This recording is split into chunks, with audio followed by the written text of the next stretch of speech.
Alright, hello and welcome back to the Greatest Attorney Chronicles. Sorry for the delay last time with a different game, but I was really feeling something specific after the Arc 5 drop in Duel Links, so I wanted to get that done right away. Plus, I figured we were at an okay time to take a day break here, but now we'll be getting to the fun part. Miss Gina Lestrade, Counsel for the Defense, the trial's about to begin. Please make your way into the courtroom. It's time then. Yes, let us go then. Gina, Iris. Lead the way, Runo. Poor Gina, she's trying to put on a brave face, but I can tell she's worried and scared. I have to believe in her from start to finish. That's the weapon that will secure our victory here. If I learned anything from my great friend, it's that.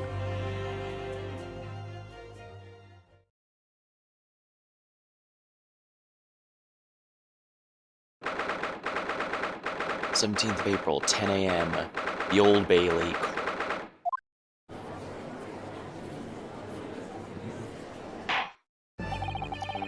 In the name of Her Majesty the Queen, I hereby declare this court to be in session. This trial shall determine the guilt or innocence of Miss Gina Lestrade. I now call upon the counsels of the prosecution defense to now declare their willingness to proceed. The prosecution is ready. Interesting, he didn't actually have his vampire-like. Well, he's got the cape on, but he didn't hold up like a vampire. Alright, well, the defense is ready. Lord Van Zykes? Yes, my lord. Remind me, how many years ago was it he withdrew from the public prosecution service? It was some 5 years ago, my lord. Yes, and then 2 months ago you resurfaced somewhat unexpectedly, and yet here again you are today. Are there some circumstances which the court should be aware that have led to this erratic behavior? In what one might describe as your former life 5 years past, you dealt exclusively in matters concerned with the highest echelons of society and government. Really? Yet today you choose to try a simple case of burglary and murder. I confess I find it more than a little befuddling, counsel. Yeah, is he here to test us, or to test himself? There are two types of person I cannot abide. Firstly, the wealthy scoundrels who hide behind a mask of philanthropy to cheat the public at large. He means Mr. McGilded, whom you defended against the Reaper 2 months ago. Yeah, I just about managed to work that out, thank you. Agnes McGilded. If I had known what a monster he was, I might not have defended him. And secondly, even more loathsome, those wily scoundrels who masquerade as allies only to effect total betrayal in the final hour. In other words, the confidence tricksters from the tiny islands of the Far East. Wait, the Japanese? Did he really just say that? He means you now. Yeah, I managed to work that out too, thanks, Iris. Total betrayal? What are you talking about? That torrid look of hatred in his eyes. Was that directed solely at me, or was he talking about all the Japanese people? An alarmingly scathing explanation, Lord Van Zykes. Still, the judiciary welcomes the return of the so-called Reaper of Bailey, feared by all of London's malefactors. Your lordship is too kind. Now, jurors, the 6 of you have been selected at random to represent the will of the people in this trial. Are you ready to hear the evidence placed before you? Determine the guilt or innocence of the defendant. Oh my! We see the Russian revolutionary in there. A few from the previous trials as well. Just what is going on here? Former lieutenant in the British Army here, don't you know? Chaps like me were born ready. Clean crockery, clean cutlery, and clean conscience. His lordship's motto is very appropriate here, I think. Everything will be stereoscopic in the future, absolutely everything. I'm ready. I don't understand it. I can't have left it in here. It's not possible. Women indispensable society. Stop. Female-centric future awaits. Oh, he's trying to read. Good day. I am wishing London for. I would like to take up office to Crystal Tower, please. I'm not sure he even knows why he's here. Is something wrong, Bruno? Not exactly. It's just, I'm fairly sure I recognize these jurors. Almost all of them, in fact. Really? Funny coincidences like that do happen from time to time, don't they? It's quite strange. The jurors are chosen at random from London's 6 million inhabitants. So I've been led to believe. But something tells me I'm being duped. Yeah, this seems a bit too good to be... This seems a bit too much to be a coincidence, but we'll see how it goes. Very well. Now then, Lord Van Zykes, the court calls upon the prosecution to introduce the facts of the case. As you wish, my lord. Allow me to begin with a word of warning to the ladies and gentlemen of the jury. In short, there's never been a more self-evident case of cold-blooded murder. Now, the victim, Mr. Pop Windybank, proprietor of the pawn shop on Baker Street, was shot from behind and died instantly. The prosecution presents this photographic print of the crime scene. As the court will observe, there was a single bullet wound just below the gentleman's left shoulder. The evidence suggests the bullet pierced the man's heart, resulting in near instant death. Yeah, that's right, he should theoretically have been instantly killed. He should not have had time to suffer. At least. Moving on to the findings of the Scotland Yard's coroner. Scotland Yard, that's a weird way of putting it. Scotland Yard. His report states that the bullet entered the body on a rising diagonal trajectory. And what does that tell us exactly? It means the victim was likely shot by someone significantly shorter in height than himself. Someone like the accused, you might say. The prosecution wishes to present the autopsy report and crime scene photograph as evidence, my lord. Indeed, the court accepts. Hand them to the bailiff, please.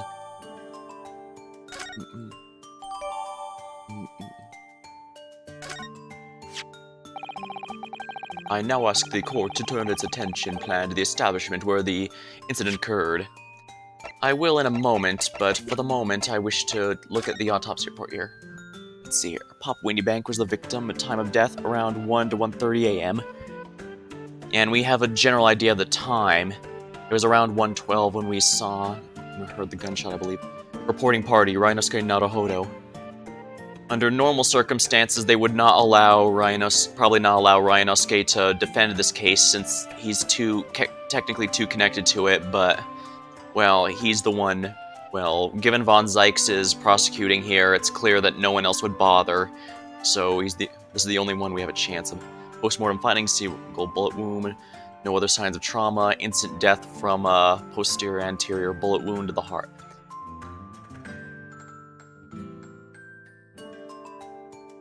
Does that mean it went from back to front? Interesting. Enter the body from the back on a gently... Okay, so yeah, I was correct. It does enter from the back. So I do remember what posterior anterior means. That's a $5 word you do not... that's a word you don't hear in everyday conversation that often. Huh. And of course,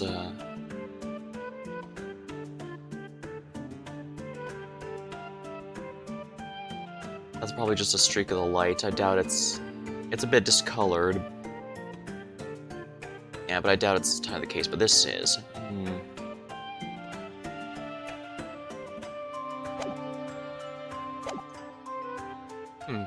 Is this why Von Zykes has been trying to prosecute these cases, just because he doesn't like us and is trying to provoke us in particular? I will now ask the court to turn its attention to the plan of the establishment where the incident occurred. The proprietor was found in the storeroom where he kept articles pawned to him, a windowless room with a single point of entry. A door to the main shop was found locked. In this sealed chamber, there were only two people present. The victim, Mr. Windybank, and the accused. It may further interest the court to know that when the accused was discovered at the scene, she had in her hand the gun used to fire the fatal bullet. But did they have bullets? I'm not sure they had ballistic analysis, I think it's called, back then.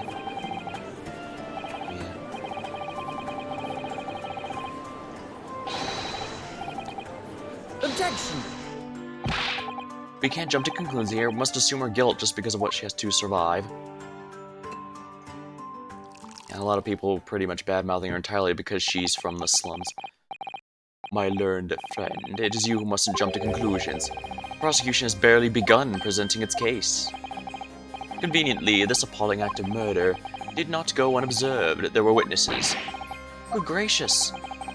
After their testimony, the girl's true nature would be exposed. Pitiful pickpocket, or simply a cold-hearted killer. Here's to the establishing the truth.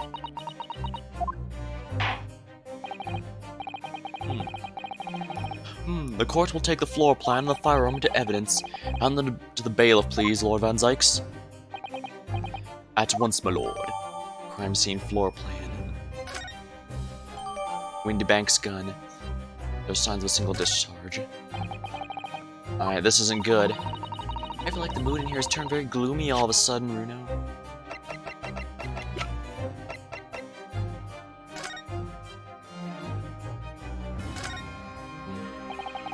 This is Mr. Windybank's gun. The cylinder is completely empty. Mr. Windybank always used to keep this gun on hand at the shop counter. Yeah, but only ever with a single bullet loaded, to my understanding. That's right, to keep all the pawned articles that were in his care safe. There's one bullet that was fired that night, and the poor man lost his life. Was he protecting his shop, I wonder, trying to keep the articles safe? I doubt it's something so simple.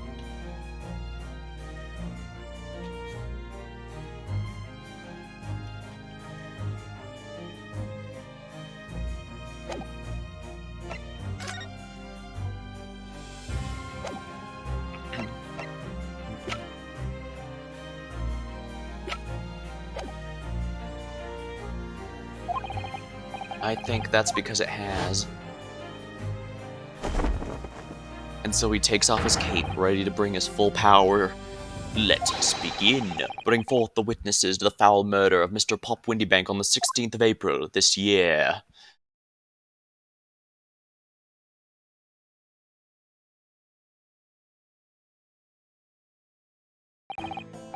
Witnesses, state your names and occupations for the court. Name's Nash Skulkin. Occupation is a baddie. Professional baddie. Name's Ringo Skulkin. Occupation is the same as him. Tobias Gregson, Scotland Yard Inspector. That's right, that's weird. What do they call the three Skolvin brothers?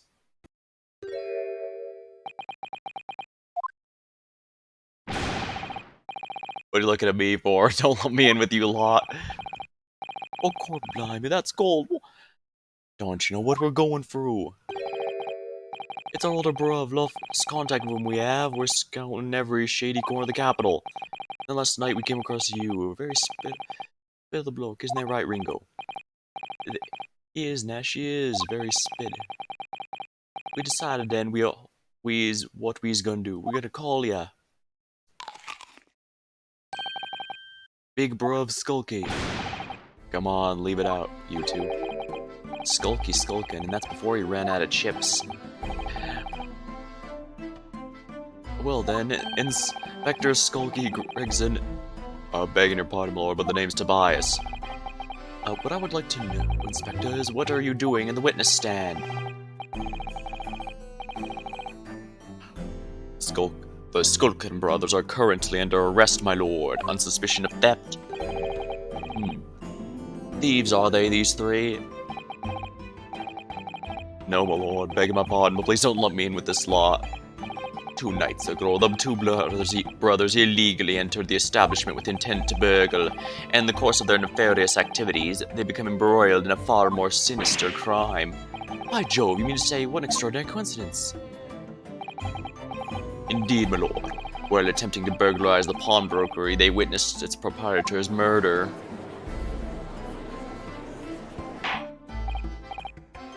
Order! The various trespasses of these brothers, however, are not the subject of today's proceedings, though they will naturally face trial in the very near future for them. With your lordship's permission, I'd like to remain in the stand to keep these gents on the straight and narrow. Of course, Inspector. Skeptical as I am about the caliber of these witnesses, I permit them to take the stand. Mr. and Mr. Skulk, you will now testify before the court. Describe the events of the night in question, and with what exactly that you saw. Happy to. Because a skulkin is never skulkin. Wait, what? Get out of it. Witness testimony. The illegal entry. We was walking down Baker Street in small hours, and the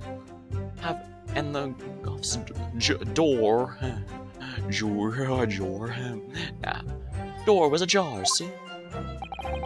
It was like some kind of sign begging for us to go in, it was. Once we get inside, Court blimey, we heard a gunshot in the back of the room. Went to see what was what, but the door was locked from the inside. We've never done nothing, Governor. We never took nothing, just had left after that nice and quiet. Rest. A terrible coincidence it would seem. At the precise moment these miscreants entered the property, an even more sinister crime was afoot. The witness's testimony is consistent with the crime scene in every detail.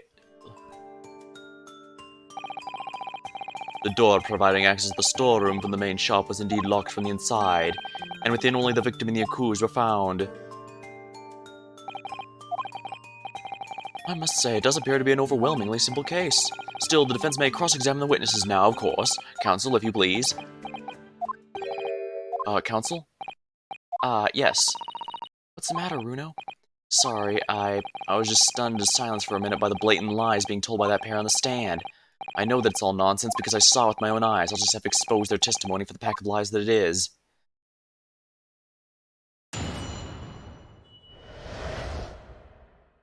Right, they didn't mention the fact that they shot at homes. They didn't mention the fact that they were and chased them down. None of that was mentioned, so...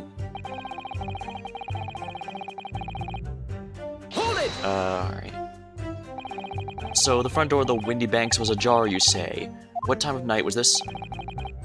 Must have been a 1, right, Ringo? Yeah, I'd say so. Right, Sulky?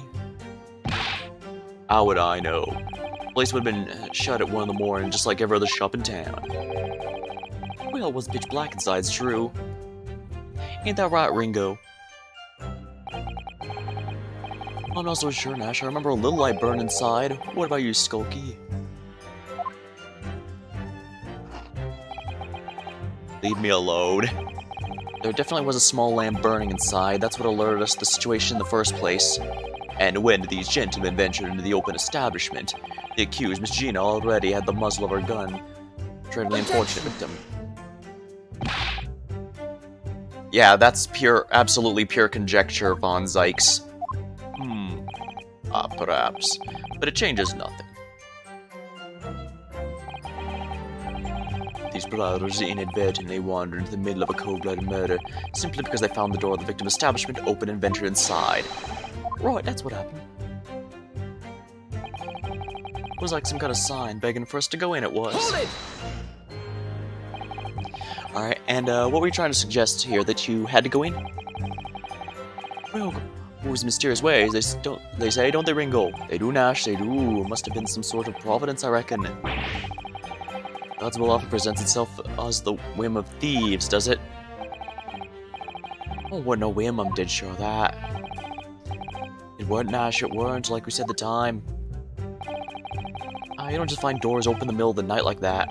There's no two ways about it. It was a sign our long-lost brother was inside.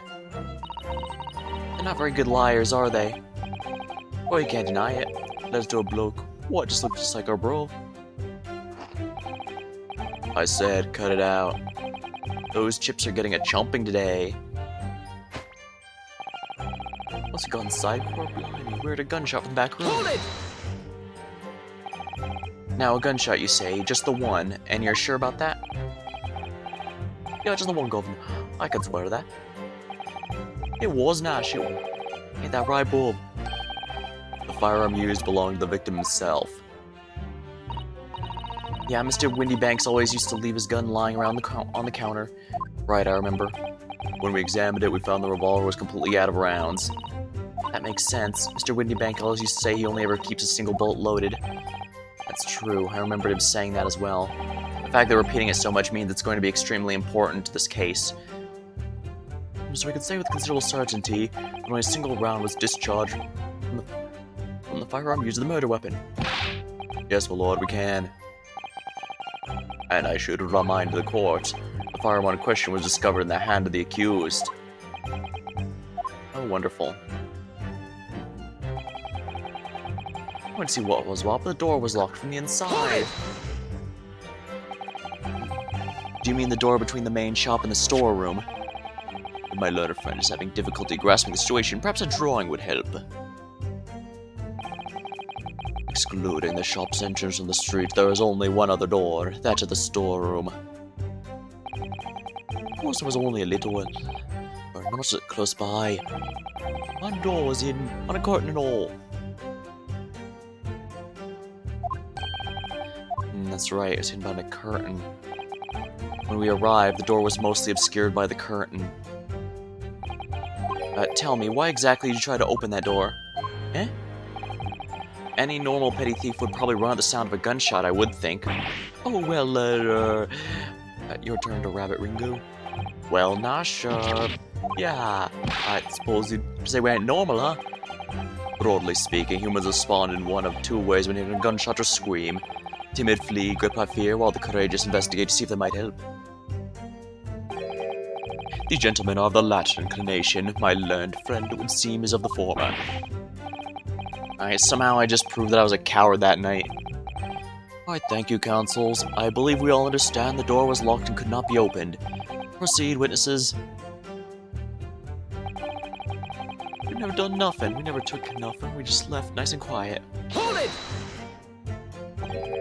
Alright, so you didn't do or take anything. Is that your story? Oh, as bedlam as it was, weren't it? It was, Nash, it was. Didn't even have time to pull me dukes, me lady lockets. So no time to take your hands out of your pockets. You just left nice and quietly, you say. Sorry, Governor. Not way more than violence. Peace-loving nibblers we are, not burglars. Oh, we are, Nash, we are. Never pulled me dukes out on pockets.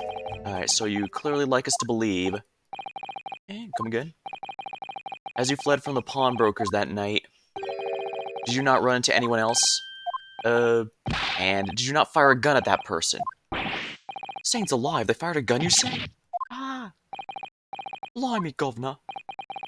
You ain't telling us it was you in that doorway? It was.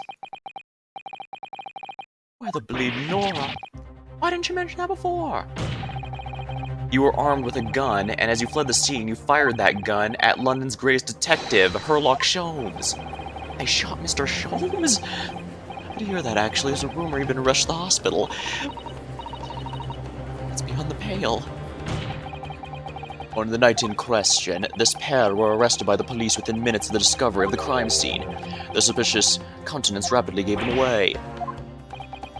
And when searched, a firearm was indeed found in their possession. Furthermore, the barrel shows signs of a shot having been fired from it.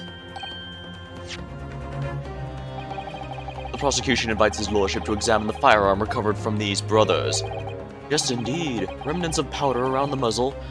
As you say, counsel. The court will hold this weapon as evidence. Skulking brother's gun. So we have two guns and proof that they were both fired. Now, my learned friend. First of all, we're going to take a look at this gun. It is clearly a different make and model than the other one. Alright, so there's ammunition still loaded in 5 of these revolver 6 cylinders. Yes, which tells us that only a single shot has been fired from it. Exactly. The bullet that hit Hurley, in fact, isn't it? Yeah, it happened almost as soon as we walked in through Windy Bank's... Oh, one moment, please. It's like the dog might need letting out.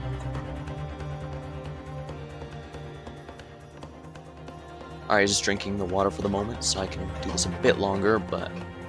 Alright. I'll have to make those brothers pay. Don't worry, they're already under arrest, so I'm pretty sure that's what they're... But the fact they're lying is already at least a good thing for us, because this means that they're not reliable witnesses. They're hiding details, obviously, that make them look worse.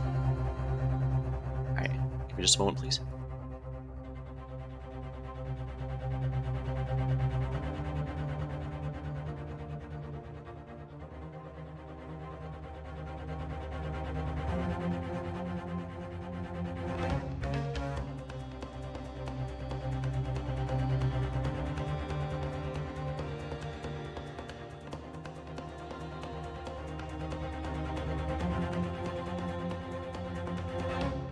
I'll need to let the dog back in a bit later, but for now, should be fine.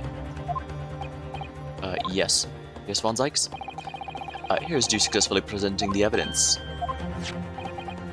For yes, there are indeed telltale signs of spent powder in this gun, and a single bullet missing from the cylinder, but the prosecution demands evidence it was fired at the scene. Well, I don't need evidence, because I was there. However, the rest of us in this courtroom were not. If the defense fails to provide evidence in support of this rash claim, we shall have no choice but to toast your incompetence and move on.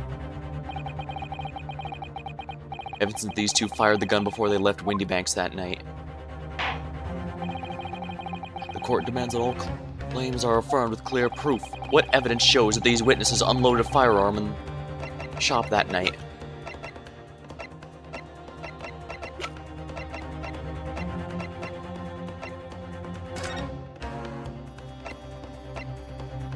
That's probably Mr. Sholmes' blood then, if given it's here.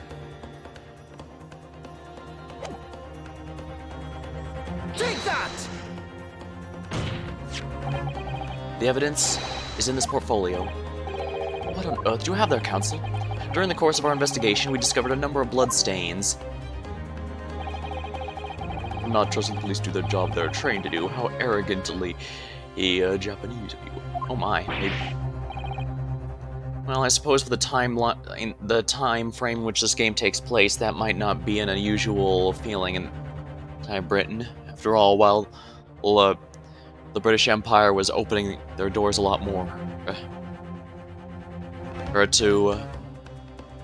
Well, no, that was Japan that was doing it at the time. Britain had been doing it for a while, but yeah. I guess it's I was wondering if maybe he was just claiming to be racist, but I guess it is the case. Oh well, that's still some motivation, even if it's... We analyzed all the blood samples we found and recorded the results in this portfolio. And you claim to have the evidence the court is demanding herein? Yes, my lord. Alright, no more dallying then, counsel. Present the pertinent evidence at once.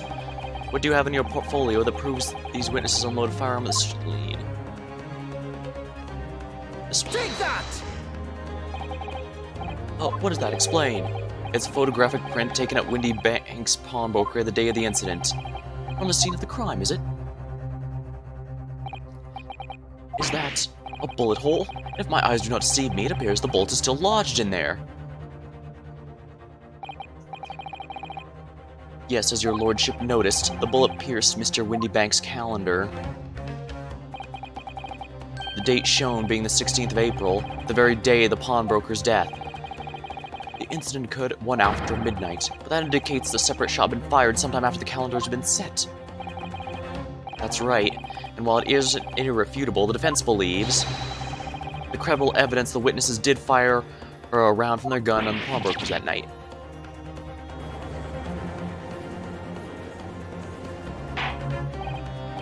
Order! How does the prosecution stand, Von Zykes? Unfortunately, while this does prove the witnesses are not necessarily reliable, it doesn't do anything about the immediate problem. And if that's the direction my learned friend wishes to take, the prosecution has no objection. What? And he's breaking all those glasses, but you'll forgive me for flinging my hollowed chalice against the side in disgust at the repugnance it exposes. Yes, on the night in question, these brothers entered the pawnbrokery illegally, and like the bold baddies they claim to be, opened fire on the new arrivals while fleeing back on the street. Oh, the dog is back in. Give me just a moment, please.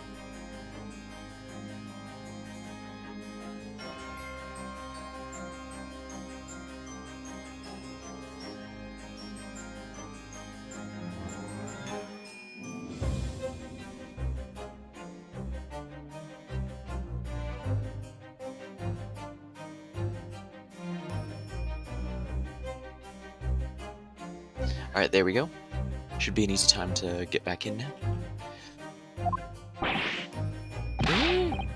Take it easy, Governor. You're gonna land us in the soup. What a deal. You weren't gonna get into them details. Tell him, Sulky. Set the bloke straight. I have nothing to add. So he knew, did he? Von Zykes knew their testimony would be almost certainly expose the extent of the crimes. It would seem now that I owe my learned friend a word of gratitude. What do you mean? What I mean is that you have helpfully confirmed an important fact. What fact do you refer Von Zykes? As has been established at the point of their arrest, a single shot had been fired from the brother's gun. However, if that shot found its target in Mr. Sholmes, then clearly these witnesses cannot be accused of fatally shooting the proprietor and victim. Instead, the victim. In other words, these two men have no material connection to the murder of Mr. Windybank at all. So that's it.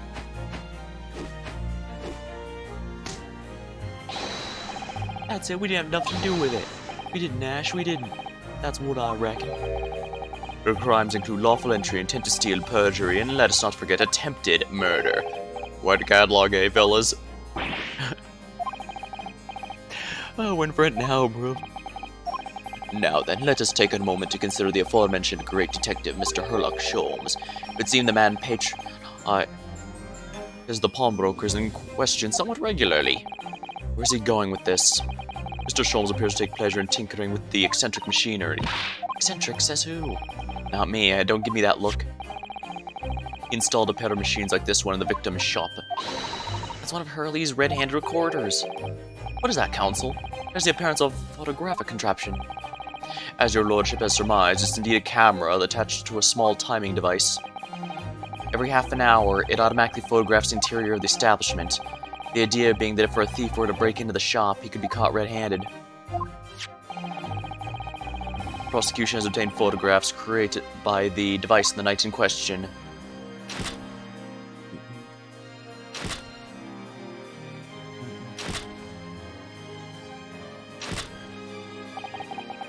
As the court will observe, obvious identical prints are produced in quite desultory fashion.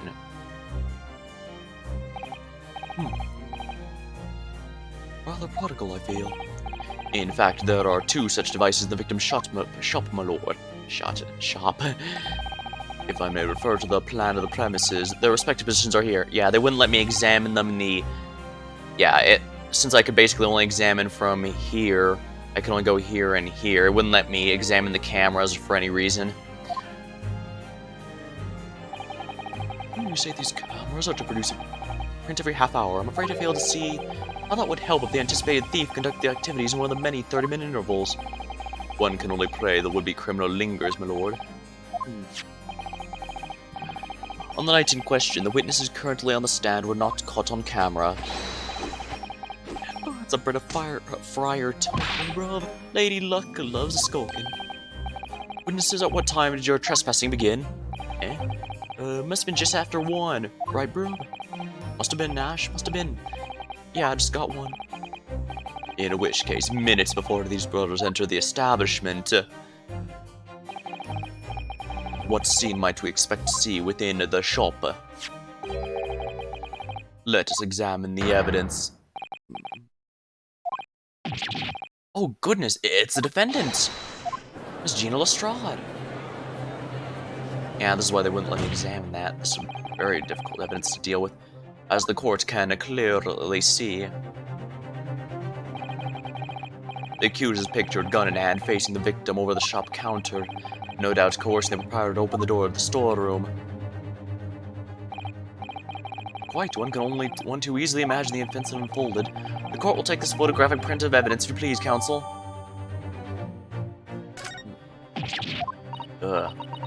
I don't believe it, Jeannie. In short, the accused is the only person who could have possibly killed Mr. Windybank.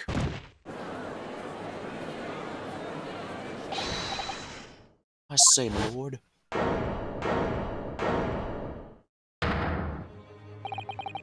Wonder if I might put in a word at this point. Go ahead, Mr. Foreman. I took a valuable to the knee in the Battle of Maiwand, 1880. Don't you know? Decorated for all that, but forced to retire from service, sadly. Of course, the medal can never outshine the exploits of chaps like us on the battlefield. Yes, Foreman, and what exactly is your point? Carried on the battle after retirement, you see, the battle of daily life, if you like. I'm now leading a small squadron, 6 men, all good and true. We'll all go down together, mark my words, one for all and all for one.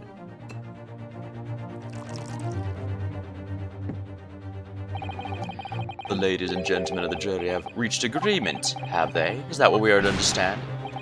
Well, Mr. Foreman, is that correct? In a matter of speaking, yes. That is the Garrett Squadron's position, sir. Ah, no, it's too soon already.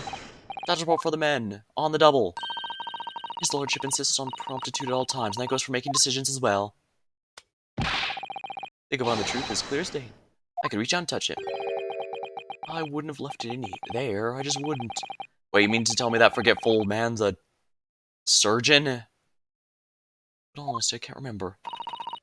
Situation clear, stop, no room for doubt, stop. Truth is undeniable, stop.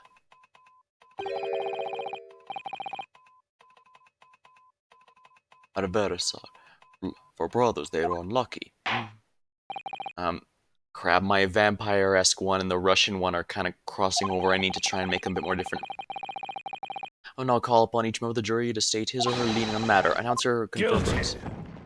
Guilty. Guilty. Guilty.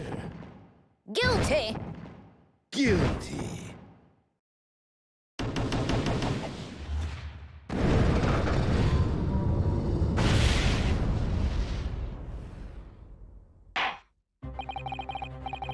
It does indeed appear that the jury is unanimous in its leaning already. That photograph, it must be the definitive evidence that Gregson mentioned. He didn't shoot him. Well, of course not, but... my lord, the defense wishes to assert its right to summation examination. Very well, the court grants us permission. So, you refuse to admit defeat again? How unsurprising. Alright, we shall proceed immediately with the summation examination. Mr. Foreman, all members of the jury ready? Absolutely, sir. Always a fraction of my chaps. Very good. Ladies and gentlemen of the jury, you will explain on what grounds you have determined the defendant to be guilty. And I think that photograph with her there is the main one. The jurors' contentions. All the evidence clearly points the finger of guilt to this young pickpocket. As a housemaid, I should like to see all the fertilizers promptly and rigorously eliminated. I think finally, if you look at the photograph in the stereo, the truth will just pop out. If I left it in there, I should think there will be repercussions by now. Line made up, stop. Global radio transmission of the verdict, follow, stop. But mortar lad, we never judge by clothes, judge by head. I'm convinced the brothers are innocent.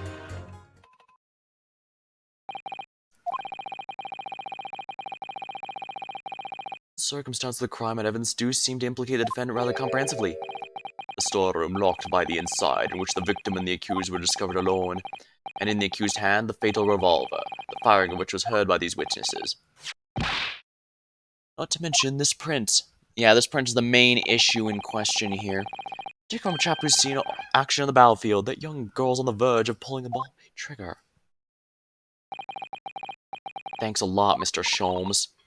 Oh dear, Hurley's cameras were supposed to help, not hinder. I'm afraid I think you have an uphill struggle ahead of you. But Gina didn't shoot him, so... Which means there's more of the situation than we've yet to see. Agreed. Alright. You have the floor, counsel. Please proceed with the summation examination. Jury examination. The defense's rebuttal. All the evidence. I might as well just press everything, just see what happens. You're Mr. Natsume's landlord, Mr. McGirdib, aren't you? We really must stop a meeting like this. Ah, you're that lawyer chap. Well, there's a turn-up for the books. Yes, rather turbulent time we had back then. Some extraordinary events took place at your house, that's for sure. Luckily, Mr. Sholmes and I were able to get to the bottom of it all. I think we did rather a lot for you, didn't we? Oh, he's trying to see if we can pull out a favor. I mean, obviously. I wouldn't be suggesting that therefore you should change your leaning not guilty or anything. Can't be denied, I suppose. Of course, the Garrett house was the talk of the town after that business. Lodgers moved out and I couldn't get a poly soul to take up the tenancies. Haven't had the heart to break the news to Joni yet. Bad enough the old girl was clamped up. Yes, can't be denied. You do rather a lot, but not for us, that's for a dash certain. I suppose not. Of course, There can be no suggestion of that being the reason I'm leaning towards guilty here, obviously. But honestly, I really wish you'd pay more attention to the trial and less to juror number 2.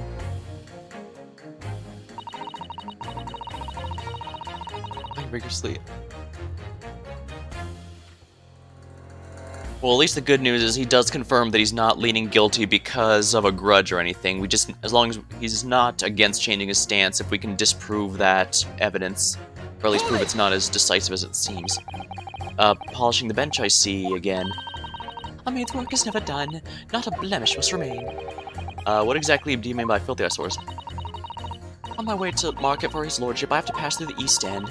That place is full of beggars, pickpurses, and crossmen, the scum of the earth. A little harsh, perhaps. Let me be plain. For up to me, all those slums will be made spick and span or eradicated. This way, people like the great detective working to achieve these important goals. You're referring to Mr. Sholmes, of course. That's right, I like to keep abreast of his exploits by reading the Rand's magazine between my duties. He does wonders cleaning up London streets.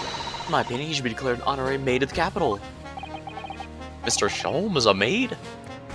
Well, I'm sure he'd be amused by that comparison, I guess, and that's probably what matters more than anything. It's really quite unforgivable. These people having the audacity to shoot our very greatest detective. Minor detail, it was the 2 brothers in the stand who shot him, not the defendant. A minor detail indeed. They're all the same as far as I'm concerned. Oh my, well, it might just be an idea to get our facts straight anyways.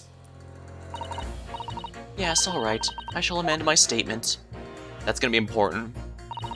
Those brothers are scum of the earth. They should swing for shooting the great detective. I think you'll find if you look at the photograph that the truth will just pop out. Hold it! Now, what do you mean by look at the photograph in stereo? Sorry, what? Don't you know? If you look at the photographic print normally, it looks as though the pickpocket girl is about to shoot the victim, obviously. There's no indication the defendant ever fired it in there. All I'm saying is if you look at the same print in stereo, it could reveal all sorts of new information. By any chance, are you a fan of stereoscopes? Ooh, how'd you know? Let's call it a lucky guess. It never gets old seeing 2 prints merge in one before your eyes. It's extraordinary, it's captivating. The height of modernity. Of course. Oh yes, I'm sure you'll find this Stereoscope is here to stay, giving us new perspectives you can only dream of. It's the greatest invention the world's ever seen. If only it could give me a new perspective on this case, I might agree with you. If I left in there, I think there'd have been repercussions by now. What exactly have you been muttering about all this time, sir? You seem to be talking about having left something somewhere or something like that. Oh, so they can probably tell I'm a surgeon. A surgeon? That totally passed me by. Of course, people conducting surgery in this country aren't considered to be doctors, oh no. Even though me and my kind are forward to medical science, the real brains of the field. Ah, so what does it think you've left behind exactly? Oh, well that's a little embarrassing to be honest. You see, I was operating on someone yesterday. Standard thing, went in through the abdomen. But when I'd finished the procedure, I couldn't find my scalpel anywhere. What? Did he? Surely not. Exactly, surely not, you say to yourself, don't you? Worrying, isn't it? That's what's been troubling me this whole time. Could I really have left my scalpel inside the fellow? No, of course I couldn't. Was he the one operating on Sholmes? Well, there you have it. A little embarrassing, really. That's one way of putting it. The other is manslaughter. Yeah, because I'm pretty sure leaving a scalpel in someone, well, that's common for comedy. That's actually going to kill someone. That's exactly my concern, and seeing as this case appears to be all but sewn up, I need to focus on trying to remember exactly what I've sewn up elsewhere. Now, I'm sure I made sure everything was back as it should be. Well, as sure as you can be without being sure. I'm sure you need to be more sure. Mind made up. Global radio transmission of verdict to follow. Hold it! I'm sorry, radio transmission? What do you mean? Are you from the Far East? Stop. Yes, from the Empire of Japan. All communication with the Far Eastern nations used to take place by mail. Royal Mail steamers take more than a month to complete the journey. Ah, but now we have the electronic telegram, so we can send messages using electrical signals. Thousands of miles of cables have been laid among the ocean beds, connecting the entire world. Thousands of miles of cables?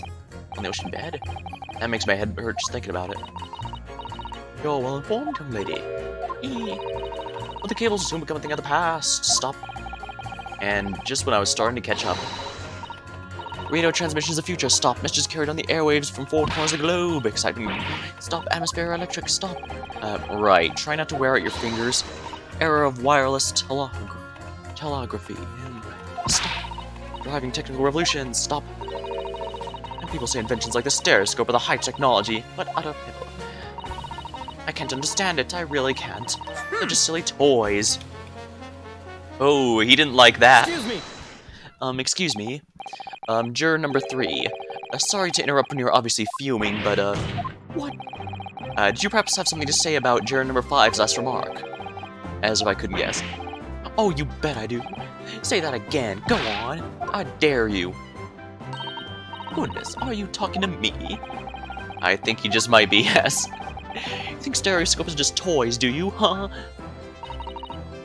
Absolutely. I mean, really. A machine to view photographs in 3 dimensions. Why on earth would you not just use your eyes to look at the world around you? It's all 3-dimensional. What a great way to appease the man. No, I'm sorry. Stereoscopes are of no practical use at all. You just don't know. Pardon?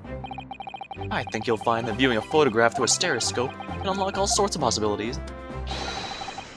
I'm obviously gonna have to demonstrate. What sort of possibilities? Well, take a crime scene, for example. If you had a pair of photographs from the crime scene you could view through a stereoscope, you could reveal hidden clues you'd never noticed before. Wait, what?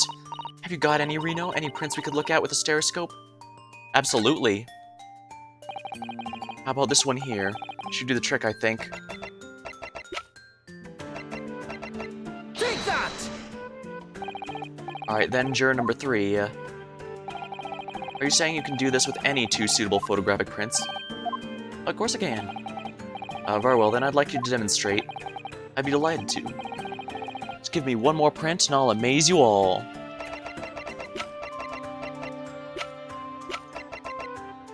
Take that! We'll use these 2. Wait, sorry? What do you mean by one more print? Oh dear, oh dear. Don't you have these in the Far East? Don't you know how a stereoscope works? Bruno, you need 2 photographs for the stereoscope, remember? You know, one for the left eye, one for the right eye. Oh yes, I remember now. But the print we have from the pawnbrokery is just a normal photograph. Oh, no, I think you'll find the clue is in the name. It's a stereoscope, not a monoscope. You always need 2 prints. Thanks for the friendly explanation. Well, if we obtain another print at some point later in the trial, you can always show it to this young man then. Aha! I think you'll find the know-it-all expression is really starting to annoy me. Alright, let's get things back on track, shall we, counsel? But we need a shot from a slightly different location. We could see this.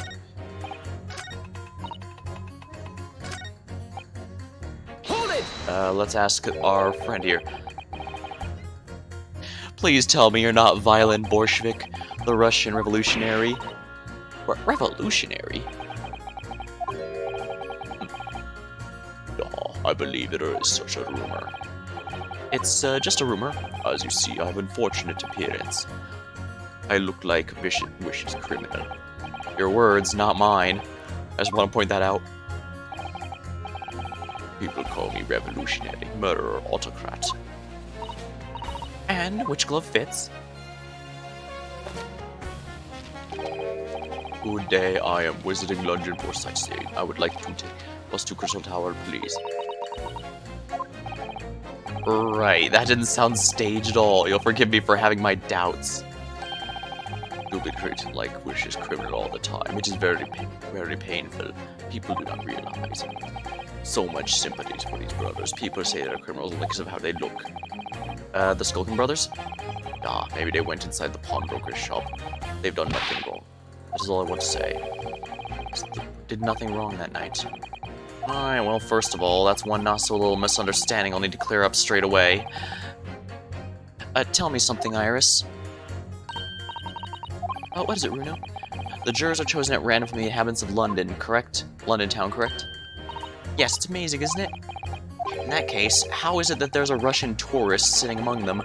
who looks for all the world like a revolutionary. I wish I knew. I wish I knew. If I can't change the minds of more than half of these 6 jurors, the trial will be over. We know the genie would never shoot anyone.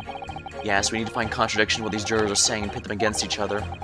I must be ready to go over whatever lengths I have to convince them of Gina's innocence.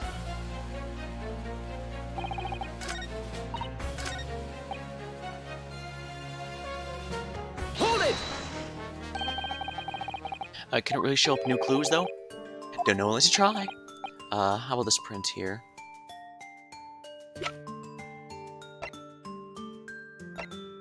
Take that! I was wrong. I can't actually think of anything we could use at all. But really? Oh dear, I think maybe I need to have a stereoscopic look at your brains again. What's that supposed to mean?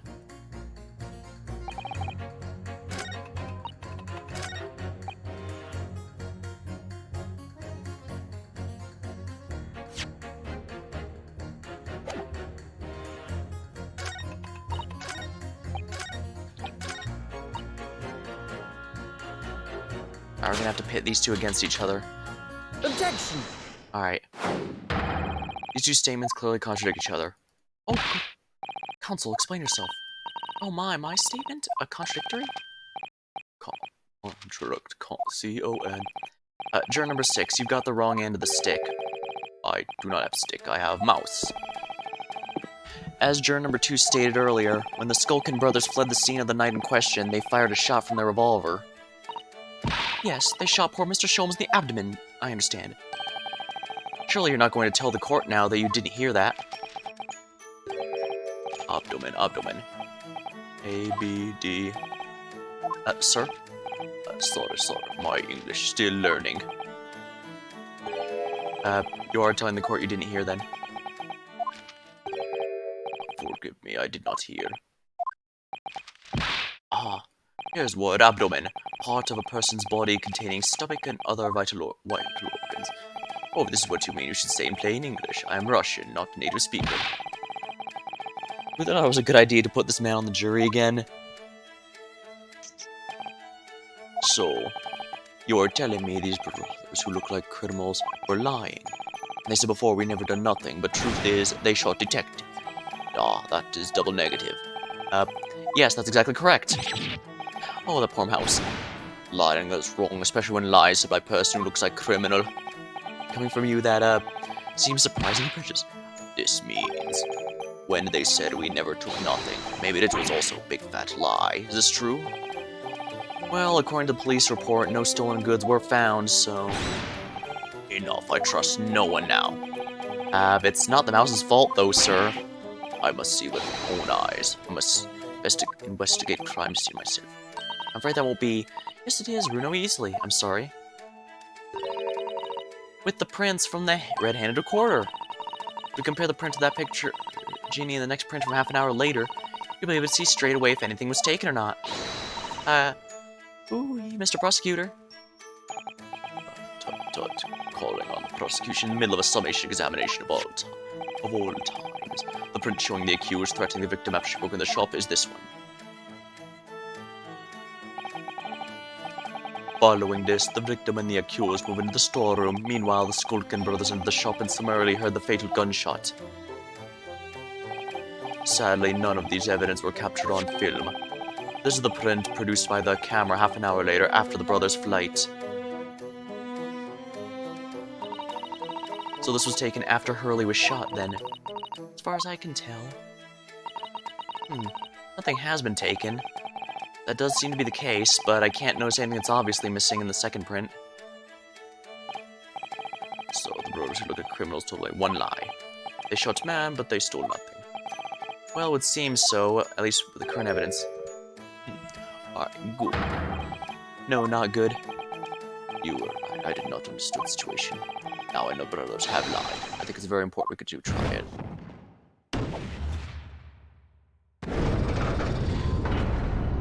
Well, that's one. Yay! Well done, Runo. The balance is shifting.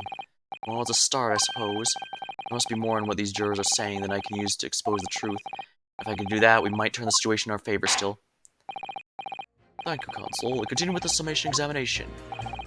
kindly hand that new photographic print to the bailiff to be filed as evidence, please? Okay, I got precisely what I needed here. We're gonna use this to see if anything changed. Alright, another print in the court record now. I wonder if we can make use of that. In the lake of lies are many dead fish. We must find truth. Therefore, I say not guilty verdict. Hold it! Hold it. Can it really show up new clues, though? Don't know unless you try. Take that! Alright, then, juror number 3. Are you saying you can do this with any 2 suitable photographic prints? Of course I can. Very well, then I'd like you to demonstrate. I'd be delighted to. Just give me one more print and I'll amaze you all. Take that!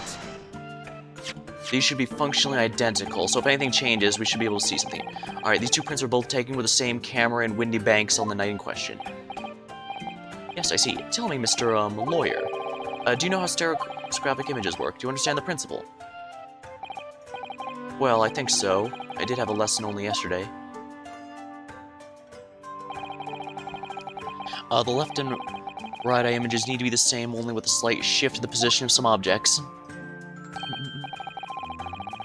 Then your brain merges the 2 images together and you notice the shift as if it was a depth. Yes, exactly. And it's that small shift between certain objects in the 2 pictures that's really important. So what happens if you use 2 photographs that are exactly the same then?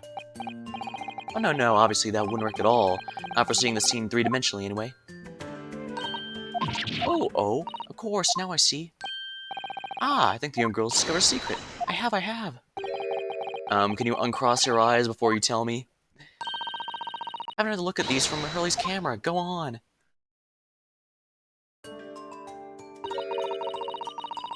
Can you see the obvious difference between them? Of course there is. There are 2 people in front of the first and no one in the second. No. The glass was broken in the second one. Try looking at these pictures in 3 dimensions. Alright, I'll try to give it a go. Yeah, it's the lamp on there. Cross your eyes and try to make the 2 pictures overlap exactly. See if by crossing my eyes I can make the quill pens from each picture overlap.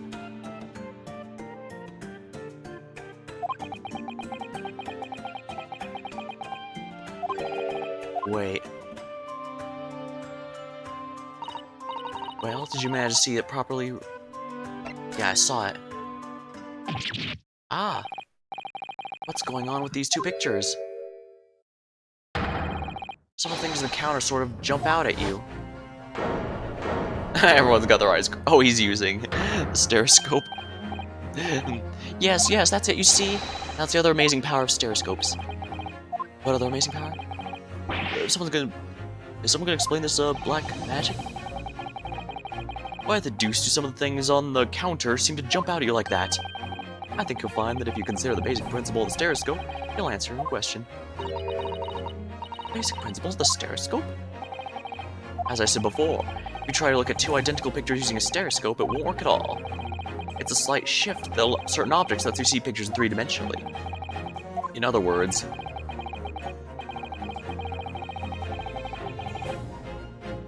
even though at first glance it seems the objects in the counter haven't moved at all between the 2 pictures, it shows actually there must have been a slight shift in their positions.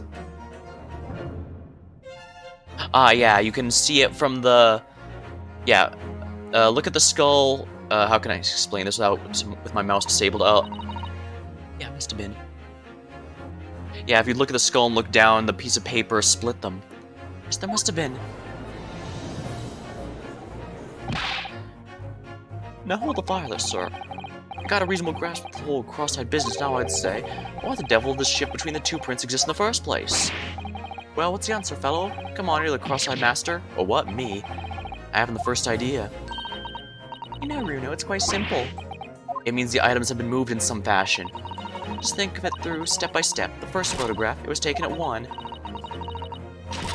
Yeah, see, yeah, the piece of paper was before, it was closer to here, but now there's a bit more space. It goes off the table a bit more, whereas before it was more in there. But the position of some items on the counter appears to have shifted slightly in the interim.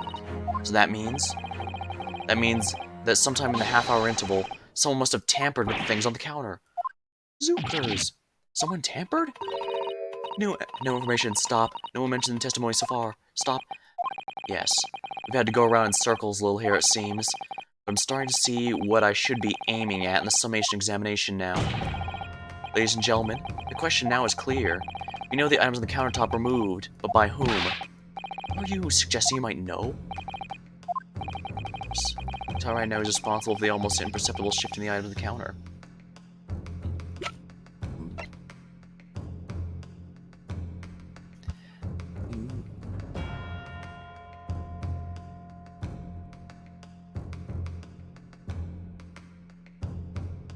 Take that! The brothers seem like it was obvious the witnesses currently on the stand. The Skulkin brothers. Wait, this does not agree with the brothers said in testimony before.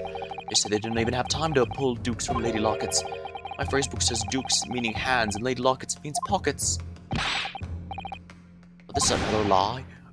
Is it what he was saying? Yes, I'm afraid so. Oh, well, a minute, I can't be sure of that. I quite agree. The accused is a common pickpurse, after all. It's possible she went through things on the desk for what she might steal. I think that's unlikely. And why exactly?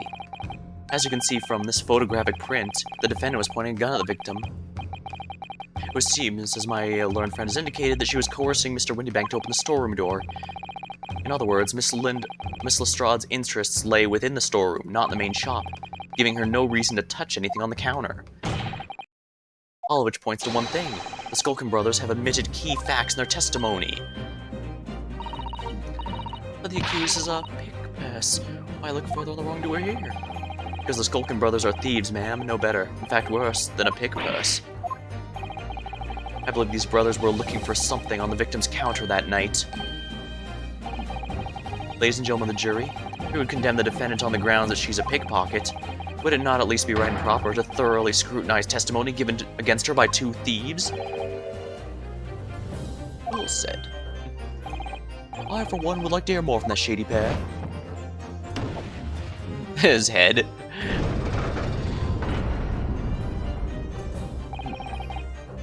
Can you all see now? I think you'll find stereoscopes aren't playthings. You've seen the extraordinary potential firsthand.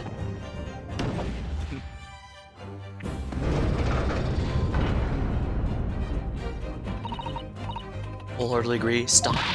Must purchase after trial. Stop. Will return to her home via Regent Street. Stop.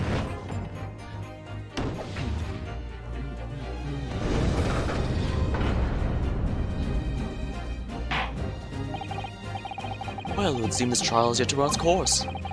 Ladies and gentlemen, the jury have declared their inclinations via the mighty scales of justice. I hereby declare the summation examination to conclusion, with the balance altered in the defendant's favor. 2 lean to guilty, 4 to not guilty. Accordingly, the jury is without consensus. I will order this trial to continue, and I order this trial to continue. Yay, well done! Oh, by the way, what? You should hold on to this, Reno. You never know when it might come useful. Twice in the trial would be unusual, surely, but alright.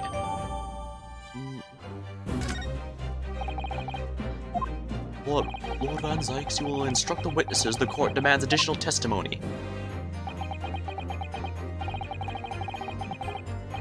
I'm sure it won't spoil the banquet to do so, my lord.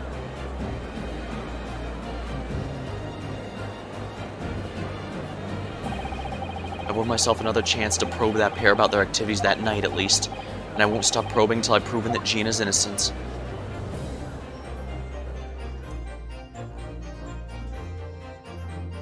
Oh dang, this is pretty early to be given to be continued already. Or rest assured, we're going to be continuing straight into the next half. Well, portion at least. Go ahead and save as well.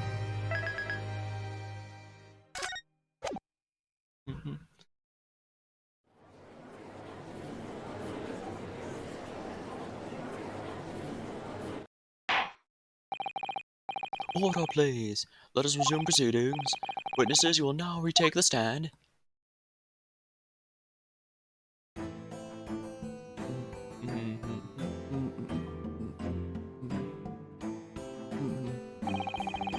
I presume for the defense counsel's summation examination. Yeah, governor. did go, I did. Mr. and Mr. Skulkin. God blimey. This is going to be hard work. Earlier in this trial, you gave the following testimony about your actions after you entered Windy Banks. Well, it was a bedlam as soon as, weren't it? It was, Nash, it was. Didn't even have time to pull me dukes out of me lately. She lost. However, that was a lie. Alright, you brothers. Oh, blimey. On the night in question, you rifled through the items on the victim's counter.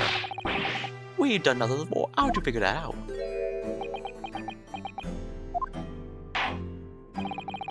You will now give formal testimony once again. You will tell the court precisely what happened on the night in question, and this time you will tell the truth. Each lie that passes through your lips serves to increase the severity of your punishment. And that, gentlemen, may deal a crushing blow to your chances of ever seeing the light of day again. A thought worth pondering, perhaps. Say, don't go weary, we blab, we'll squeak, we'll preach.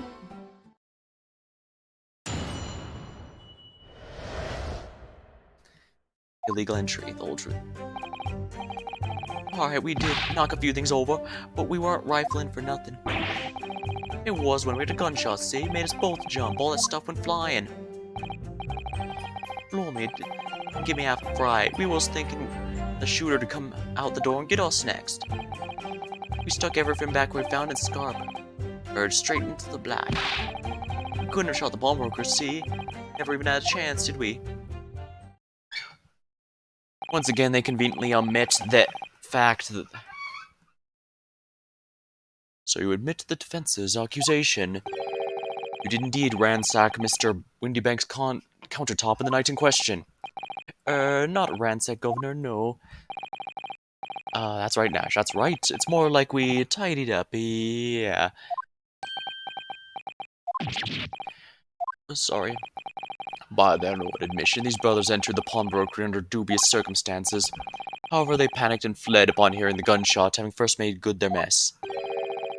Not the way you say we oddly sound like refs at all. We don't, Nash, we don't.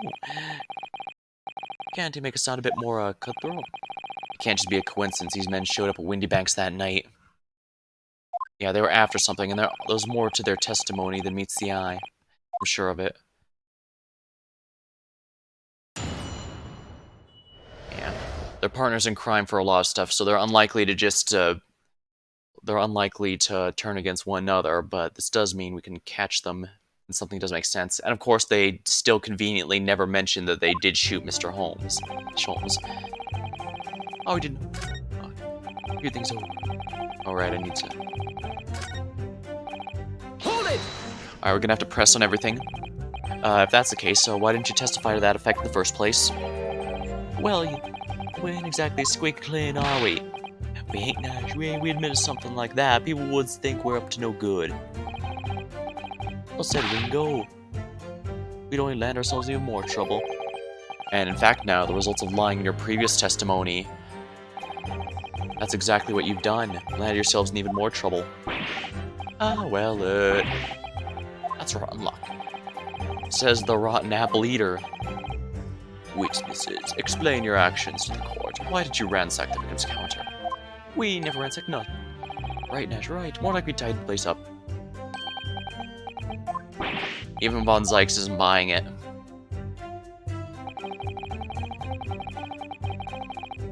Hold it!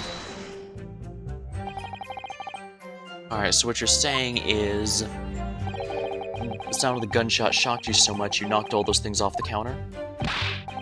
Well, it shocked one was that much, yeah. This bag of nerves needs to learn how to keep his shirt on. Look, it was loud, alright? Blimey, me dead granny would have woken up from the bang. Big brother screamed like a bloomy baby and fell over the counter. He knocked over a load of books, a candlestick, and some skull and whatnot. I got tangled in some marionette. One knocked over a picture frame, knocked them scales on the floor. You've really mastered working quietly then. What a racket. I mean, Granny would have been scared back to her grave with a crowd like that. So in short, the gunshot took you by surprise. And then some. Nice quiet as a mouse till then. Right. And sudden bam! What's with the detective here? Excuse me. Excuse me, Inspector. Inspector Gregson, do you have something to add? Like I keep saying, I don't appreciate being lumped with the scoundrels. No, something to add about their testimony. You seemed to react just now about what Mr. Skulkin said to make you think of something. It's probably nothing, of course. I wouldn't even bother to mention it, only... Well, the fact is, cases don't get solved, you ignore the little details. How about you just tell us what's on your mind? Well, as you know, we brought these fellows to the yard for questioning last night.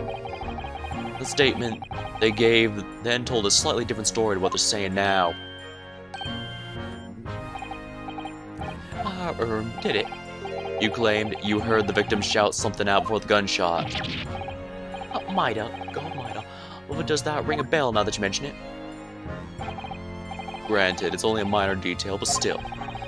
I can't help feeling perhaps you've been a bit sloppy with your testimony here, eh, fellas? If I discover the witness's testimony has been any more sloppy than it's hitherto proven to be, I shall be forced to bring the very harshest punishment to bear against them.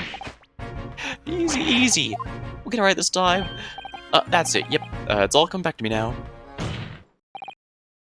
Then speak. Supplement your testimony with whatever details have miraculously returned to your questionable minds, sirs. Even Von Zykes is having none of it. Right you are, girl.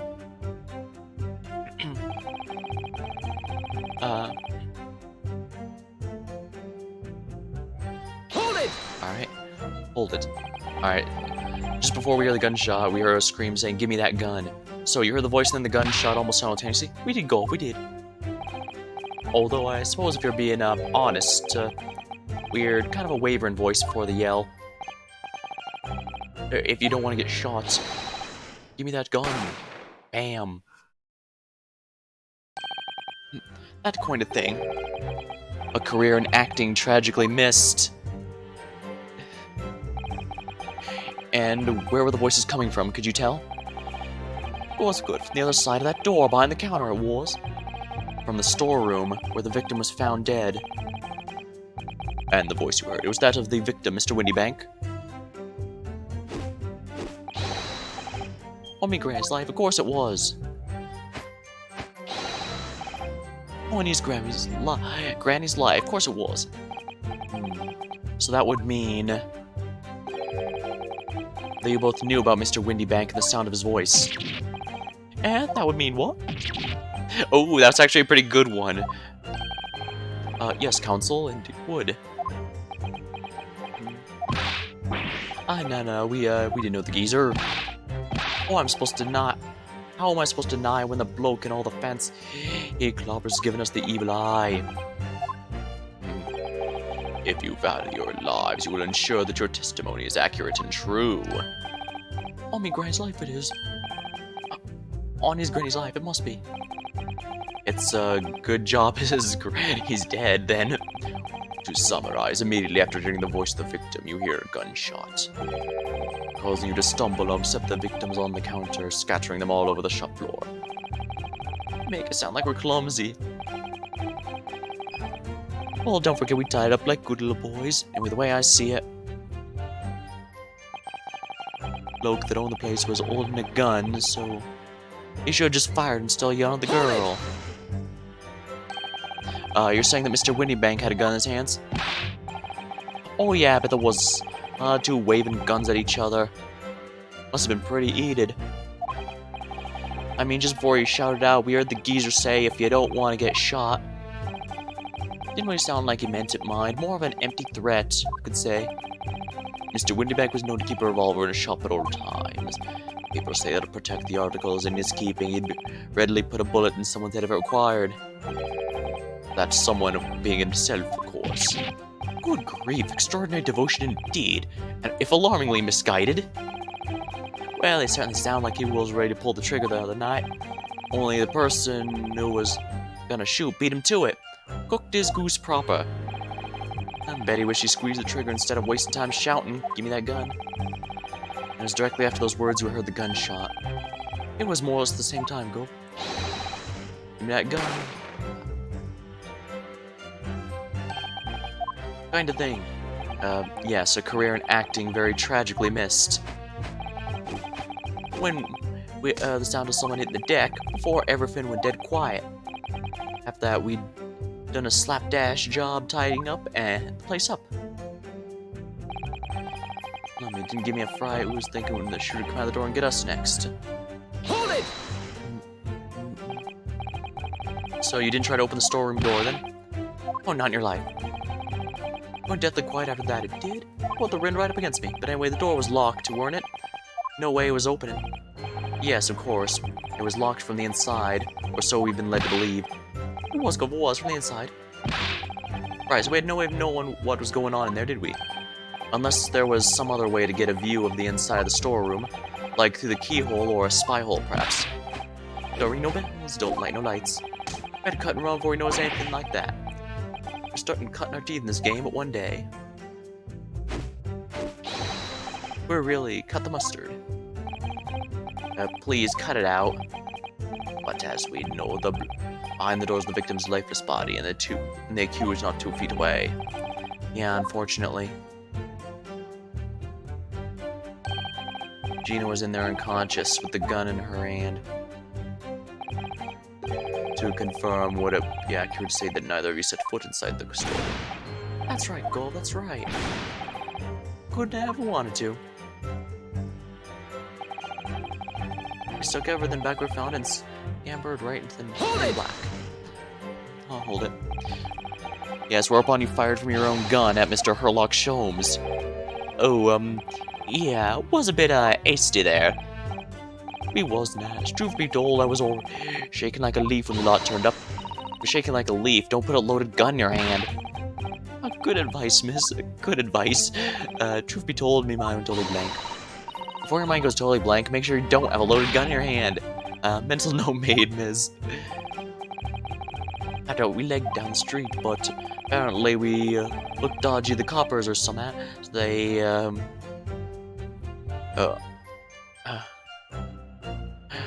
clapped the darbies on us like winking. What? Some of the ye olde English is a bit hard to follow. And after you'd been handcuffed, the police found this revolver in your possession, correct?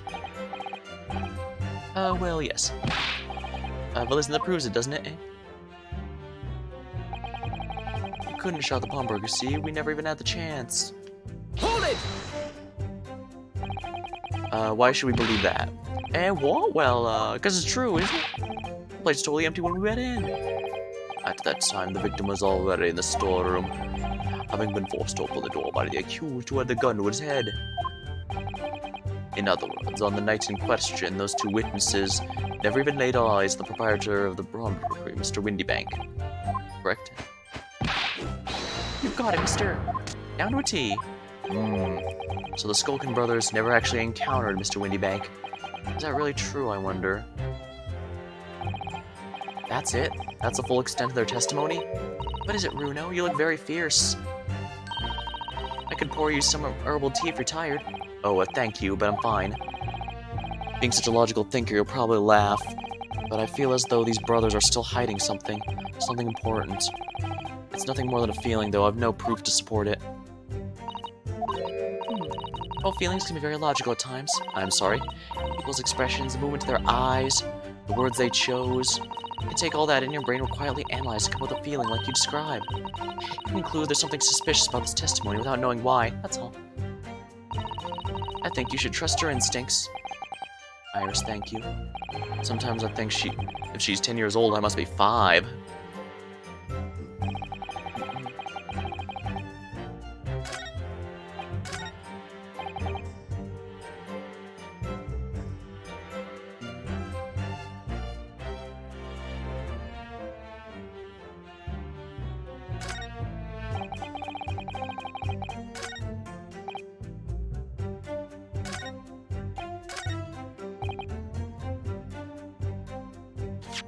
Alright, we need to prove that he could.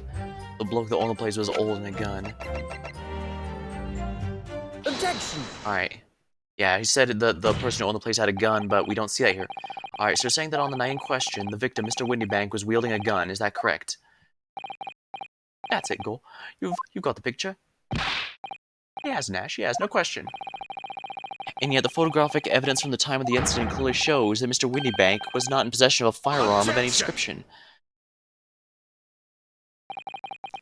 You surprise me. Does the defense really intend to highlight evidence that compromises the position of the accused even more? Furthermore, the defense has failed to establish the photographic print presented was taken suitably short time prior to the victim's death. Your chronology is severely lacking, counsel. Yeah, that's right. You're right, Nosh. The old geezer could have been able to turn the tables on the girl, eh? Hardly likely. No, I'm afraid this won't stand as conclusive evidence. Continue with the cross-examination, counsel. And heed my earlier warning, witnesses. Skulkin's never skulkin'.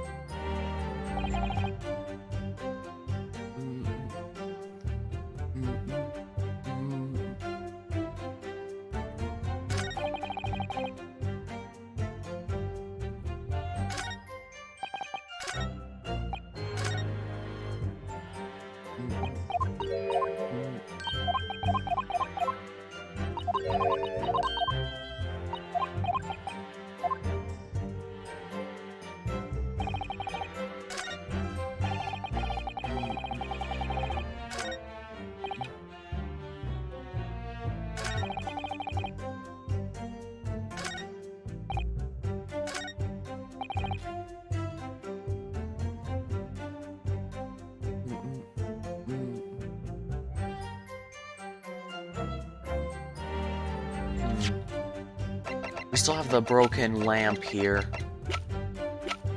But I don't know if they're going to let me do that. But yeah, this lamp being broken shows that a shot was fired here.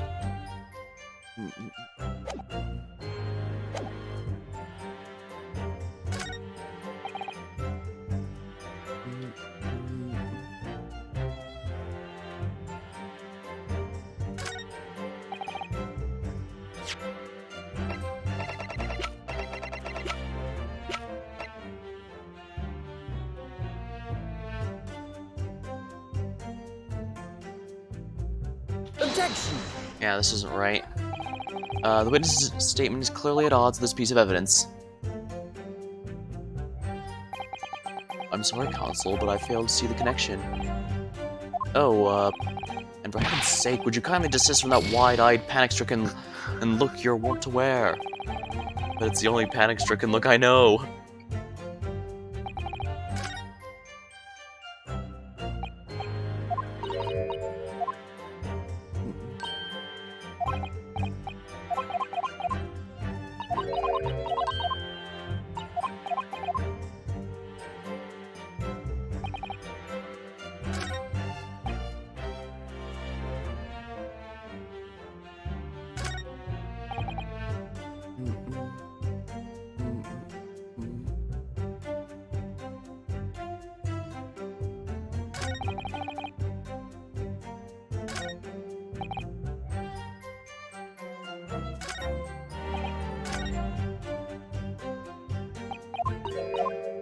That last one's clearly the part where I need to present some evidence, but I'm not sure what else I can use to show it.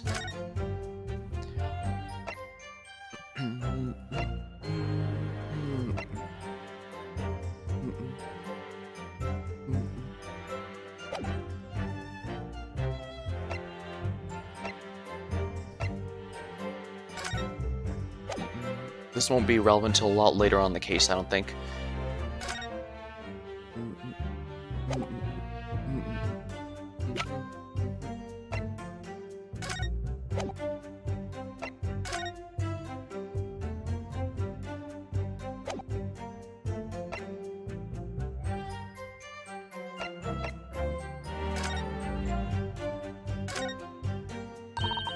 You have to pop your two prints in here to start with, you see. And then when you look through the eyepieces, you can see the image in 3 dimensions. The important thing to get right is the position of the 2 prints. I don't know who came up with the idea of a stereoscope, but it's really quite fascinating.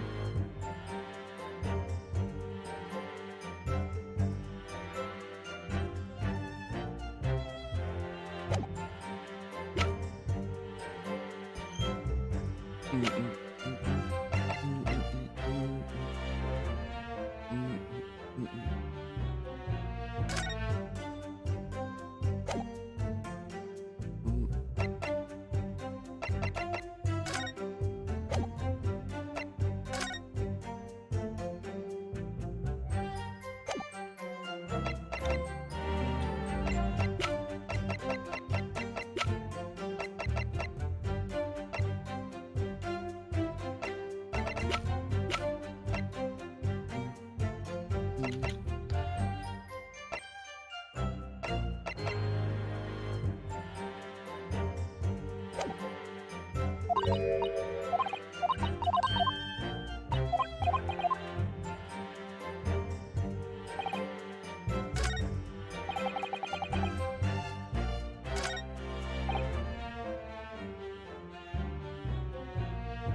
Crime scene photograph proves there was no gun, right? Objection!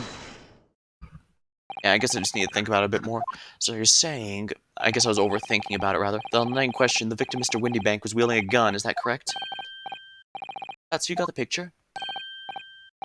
Hey, that's no question. And yet, photographic evidence obtained immediately after the incident clearly shows that Mr. Windybank was not holding a firearm of any description. What? Objection! There can be no question that the victim's revolver was used in the incident. I would remind the court that Mr. Windybank's gun was found at the scene. Not only was it identified as the murder weapon, but was found in the accused's hand. Yeah. That tooler used the victim's own gun to finish him off. Give me that gun. Bam. Hold it! Now hold it. Stay exactly where you are, right there. Eh? If the crime had taken place as you so colorfully described in your testimony, that would give rise to an undeniable, significant inconsistency in the final moments you just acted out. Goodness, are you sure, counsel? You intrigue me, my lad friend, but let's see some evidence to support your claim. Where's the proof that demonstrates this inconsistencies with the portrayal of the victim's final moments?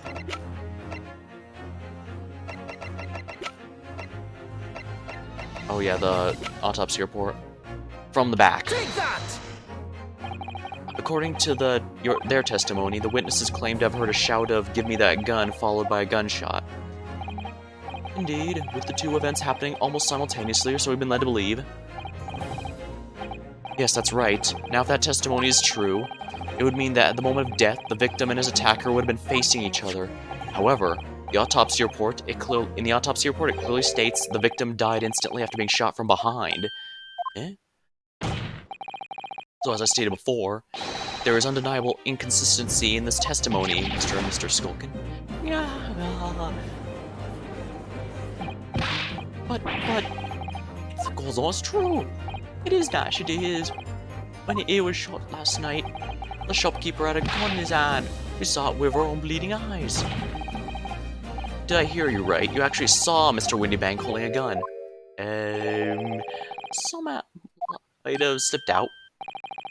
Ladies and gentlemen, you have all just heard the admission by these two witnesses that on the night in question, they actually saw, with their own eyes, the victim wielding a gun, which can only mean that, despite their testimony to the contrary, the Skulkin brothers must have encountered the victim in person.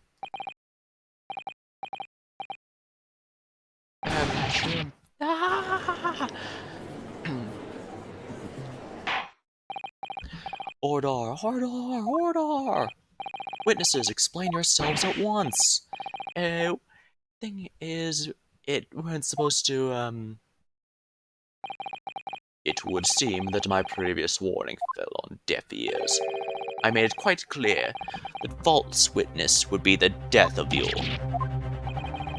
Am I to understand that you replaced the untruth of your original testimony with renewed lies?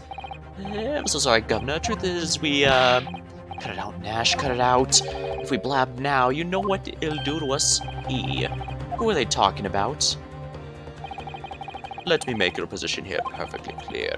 You will talk. There is no other option available to you. Bruv, come on, the game's up. But it'll have all of our guts for garters. In case it hasn't quite sunk in yet, no matter how hard you try to hide it, the truth will come out.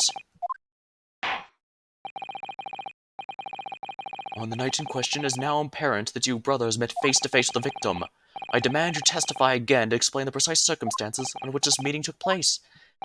Well, on pain of death. I suggest you make yourselves fully aware that this is your very last chance to tell the truth. I'm having trouble getting a read on Von Zykes. I mean, even if he is racist, he doesn't seem to... There seems to be a lot more going on here. I mean, the quote-unquote he's referring to clearly isn't Von Zykes, because otherwise Von Zykes keeps telling them to spill everything. So we know at least the prosecution's not forcing him into this, or at least not Von Zykes personally. Alright, the Gavin heaved a sigh of release when the geezer showed his mug. Give me that gun, he bellowed, and then flew at us like a wolf's possessed. Thought we'd had it. Old geezer, the bloke was strong as an ox. He chucked me over the counter. I pulled me gun on him, and then he legged it through the door of the back room. We never had enough to do with the killing. That's what happened, I swear. So you're now telling us the moments before the victim was killed in the storeroom, you in fact encountered him in the main part of the shop. Well, yeah. Sorry. Well, we find ourselves at an interesting juncture. This changes matters completely. But honest, Governor, this time, Nash, this time we ain't got nothing more to hide. Very well, counsel of the defense, you may proceed with your cross-examination. Yes, my lord. This is it. The moment I've been waiting for.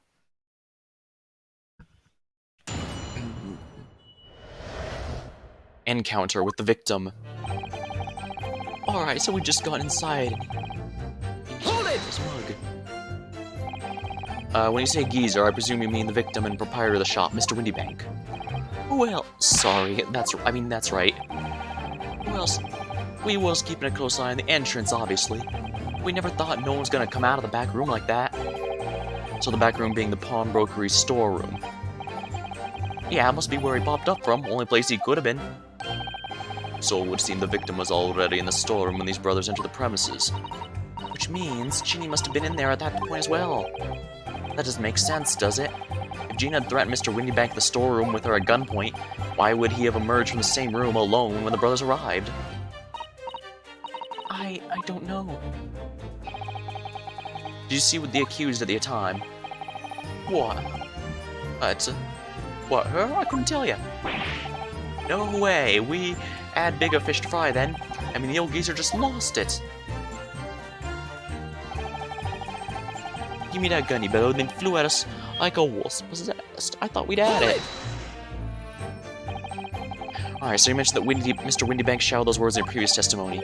However, you claim that you heard him yelling them on the other side of the storeroom door. Oh, did we? But the truth is, he was shouting those words at you, wasn't he? Well, yeah. Was the victim Mr. Windybank wielding a gun at this time?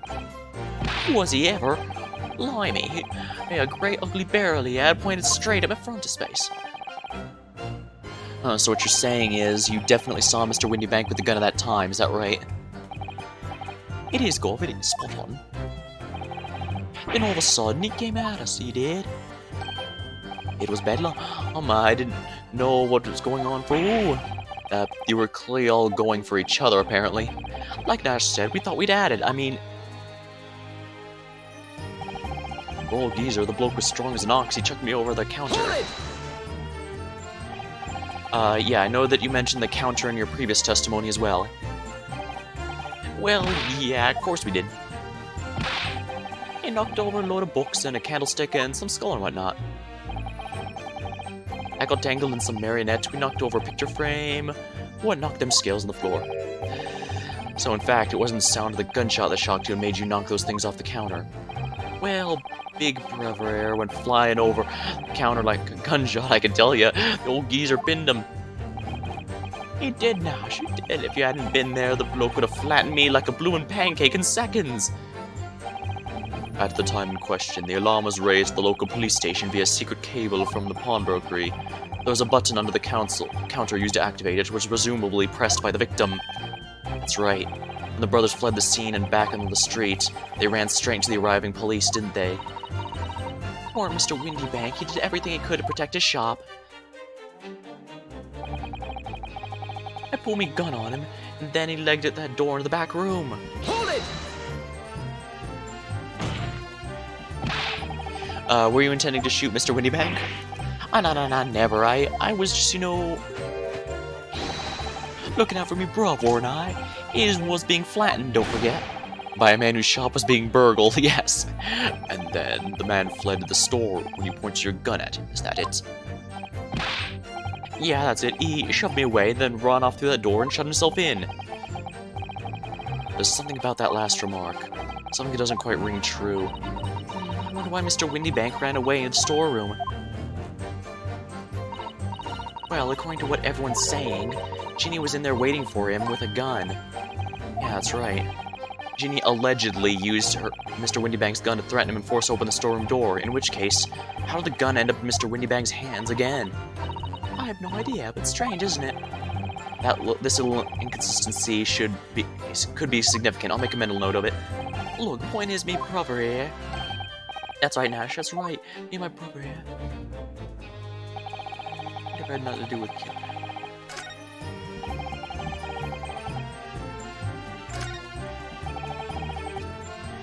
Hold it! Alright, so you say you had nothing to do with it? Nothing at all. Nothing, Gov, nothing. Old geezer went and shut himself in the back room, didn't he? Locked it was on the inside. We know it was because we tried to open it. That's a decent door, that one, good and strong, wouldn't budge an inch. So in the end, the situation remains unchanged. Inside the storeroom with the pawnbroker, there was only one other person. The sole person who could possibly have shot the victim, the accused, Miss Gina Lestrade. Would indeed appear so. What say you to that, Counsel? I don't know. Was there anyone else apart from Gina who could have possibly shot Mr. Windybank? There could have been. Alright, Mr. and Mr. Skulkin. From the moment you admitted you'd encountered the victim face-to-face that night, of course, this trial had been changed completely. It did? What is your point, my learned friend? The question we must answer is who could have shot Mr. Windybank. And it's a belief of the defense, the defendant's is not the only possible answer at all. The defendant's not the only possible answer at all. You have my attention. In that case, let us return to this plan of the premises.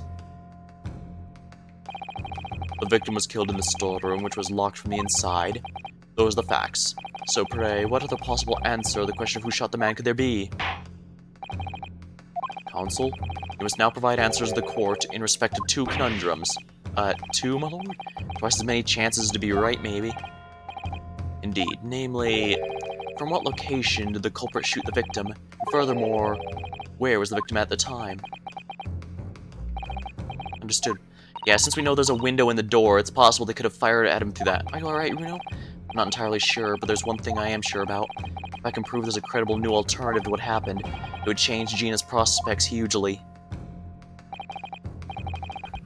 Alright, so now, time for some clarity.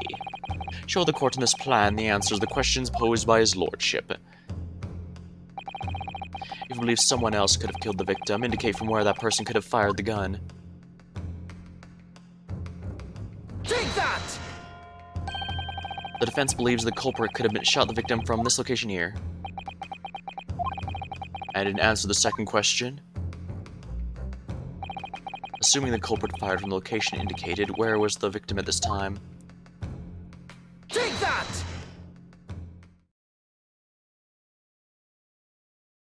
The culprit shot the victim from outside the storeroom to the inside. Continue. Mr. Windybank died instantly from a bullet wound to his back. Looking at the stain of blood on the storeroom floor, it doesn't appear that the body was moved after death, which tells us that he was almost certainly shot while he was in that storeroom. However, the crucial point is, where was the shooter and the fatal bullet was fired? So you were adamant that the shot was fired from outside the storeroom? Well, according to the Skulkin brothers' earlier testimony, I pulled my gun on him and he legged it from that door of the back room. If Mr. Windybank ran through the door, we have to assume the door was open at the time. Ah. And that was precisely at that moment when the victim was fleeing for his life. The brothers had the perfect opportunity to shoot him in back when he was inside the storeroom. Come to think of it, do you remember what the prosecutor said at the start of the trial? Moving on to the findings of the Scotland Yard's coroner. His report states the bullet entered his body on a rising diagonal trajectory. It means the victim was likely shot by someone significantly shorter in height. And what do you know, we have a witness here who is perfectly the right height. Poor man shot while he was running as fast as he could to safety. Of course, he would have been leaning forward as he was running away, so even if the bullet fired horizontally, it would still have entered... Oh, that That's even more creative than I thought. Nice. So the culprit isn't necessarily someone shorter. Objection! I'm sure my learned friend can't have forgotten. The storeroom door was found closed and locked from the inside. You claim the victim was shot as he fled the room. You also claim the corpse was dexterous enough to turn the key to the lock. But what if someone else locked the door? Yes, there is also someone else who could have locked the storeroom door. And is that so? Very well, then, counsel, present your hypothesis to the court. The scenario you just described, the defense's assertion is the victim was shot from outside the storeroom. In which case, who shot and locked the storeroom door from the inside? The defendant, of course. Take that! Obviously, the person who locked the door was the only other person inside the storeroom at the time. The defendant, Miss Gina Lestrade. That's absurd. You're suggesting the accused deliberately engineered the sealed room? For what possible reason? Such actions would only serve to tighten the noose around her neck. I'm inclined to agree, I must say. Well, counsel? Yes, that's a tricky one, that, isn't it? Half-baked notions have no place in my courtroom. Remember that, please. But of course Ginny would have locked the door. It almost goes without saying, doesn't it? It does? Because he had just been... Well, if I was Ginny in that situation, I know I would have locked the door as quick as I could. I mean, those two burglars had just fired a gun in her direction, hadn't they? Oh yes, obviously. Well, before the two brothers arrived, Miss Lestrade and Mr. Windybank were in the storeroom together. Now, I don't know what went on between them at that time, but at some point, Mr. Windybank must have heard the intruders breaking into his shop and left the storeroom. Intruders, eh? That's us, bro. And if your theory is correct, that would leave the accused alone in the storeroom. Yes, it would. Then, probably only moments later, the victim fled back to the storeroom door hoping to escape danger. Bang. Hit in the back by a bullet, Mr. Windybank fell to the floor where he was, just inside the storeroom. And we have to ask ourselves now is, what would the defendant have done in that moment? I see where you're going with this. Outside the storeroom was a terrifying killer who just murdered Mr. Windybank. As soon as that thought struck Miss Lestrade, she slammed the door shut and locked it, in order to save her own life. Hold it! Oh, but I mean, we ain't the ones who done it. We ain't golf. You gotta believe us. I mean, come on, Objection! Now that's blatantly untrue. We know for a fact that you would, because just before my own eyes, you shot Mr. Herlock Sholmes. There's only one logical conclusion here. Mr. and Mr. Skulkin, you brothers had every opportunity to have been the perpetrators of Mr. Windybank's murder.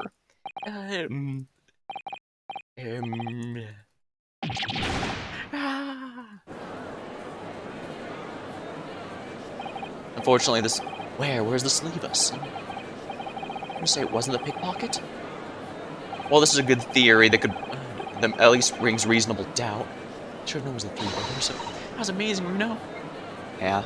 Obviously, this isn't the case, because we know for a fact that the brother's gun was only shot once, and it had to have been against Mr. Sholmes, because we were the only one, because we were directly there when and saw them do it. However, this at least causes some reasonable doubt, which should prevent the jury from going for a guilty verdict. I mean, all the members of the jury seem firmly on our side now. I know, for the first time ever, and probably the last. Well, I think you've done it. Surely they'll have to give a verdict not guilty now. An admirable effort, my learned friend. What's this now? He's laughing. You find this situation amusing, Lord Van Zykes? I myself find the defense's argument most persuasive. I dare say. Such is the bread and butter of the street performers of your provincial eastern nation. Such blatant, malicious, conjuring tricks amount to nothing more than inexcusable petite foggery here. What? I thought you were speaking English. The hypothesis you put forward so ostensibly credibly cannot and will not stand. Because you see, it contains a fatal flaw. A fatal flaw? Do you mean to tell me that you're unaware of your logic's failing? I say, Lord Van Zykes, it might be an idea to explain this folly conjuring trick or whatever it is droops on the ground. The fatal flaw in my learned friend's argument is really very simple to understand. Assuming you're not too dim-witted to count bullets. Yeah, I figured this was where I was going. Oh dear, he noticed then. What's everyone talking about? Yeah. Counsel. Yes, sir? Tell the court, how many bullets were found at the scene of the crime? Two. 2 bullets. Correct. The first, which hit the victim in the back, ending his life. And the second, which struck the detective, Mr. Sherlock Holmes, on his arrival at the scene. Indeed. The defense presented a picture of showing the damage caused by the second bullet earlier in the proceedings. The bullet which injured Mr. Sholmes appears to have passed through his body to strike the calendar. Your lordship's understanding is correct. Furthermore, we know there are 2 firearms involved in this incident. The revolver belonging to the victim, Mr. Windybank, and the Skulkin brothers' revolver. The evidence shows that a single bullet was fired from each gun, rather than 2 from one. Indeed it does, a single bullet from each. And now then, my learned friend. You yourself told the court moments ago. These 2 brothers shot Mr. Sherlock Holmes right before your eyes. Yes, I did. Oh my goodness, I think you'll find that the single bullet was fired from the brother's gun at Holmes. That means Windybank was not shot by the same gun. Stop, only 1 bullet. Stop. Exactly. Yes, this street performer presented an ostensibly credible argument. However, it was nothing any more than a diversionary trick with no hope of standing up to scrutiny.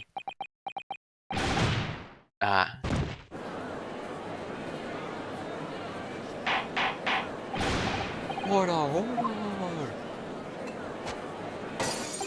Ouch! Pray forgive the discourtesy of flinging the dregs of this hollowed nectar into the public galley. Lord Van Zykes? But this court needs to open its eyes. The accused, Miss Gina Lestrade, is no ordinary little girl. Despite her young years, she can, regrettably, no longer be described as a juvenile. No, the person in the dock is far from a law-abiding citizen. She has a past riddled with criminal conduct. The truth is, the accused broke into the pawnbrokery on the night in question with loathsome intent. As we can see beyond a doubt in this print which depicts her threatening the victim with a murder weapon. I have here in my possession one more piece of evidence the prosecution wishes to present. That disc. I'll be taking whatever it is that Mr. McGill's down at the yard thing. No, don't give it to him. It's mine, that is, it's mine. I'm sorry, miss, but anything belonging to Miss Gilded's taken as evidence now. Yes, that music box disc. Mr. McGilded's music box. The very day before the hateful murder of Mr. Windybank, the accused attempted to make off with this article, which clearly doesn't belong to her. And with none of the subtlety of a pickpocket, I might add, by brute force and brazen impudence. Oh, good gracious. Make no mistake, any sympathy for the accused on account of her years is misguided and dangerous. There are no depths to which this girl would not stoop if punished, no crime she would not commit. The court forgets that fact at its own peril. I see. I think it would be prudent to take this music box disc into evidence, counsel, as a grim testament to the defendant's character.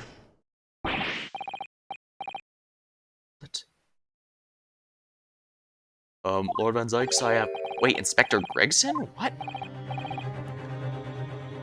Yes, Inspector.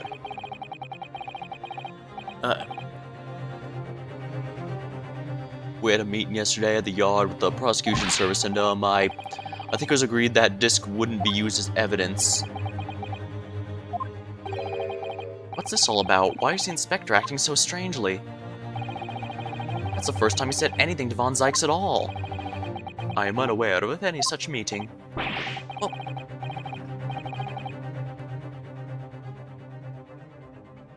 But those were the instructions right from the top. The bigwigs prosecution office were insistent. Inspector, I am the prosecutor, and I alone determine how to present my case. Your warning is noted. Thank you. The prosecution wishes to proceed with submitting this disc as evidence, my lord. Indeed, bailiff. The prosecution has established the accused's motive, opportunity, and baseness of character.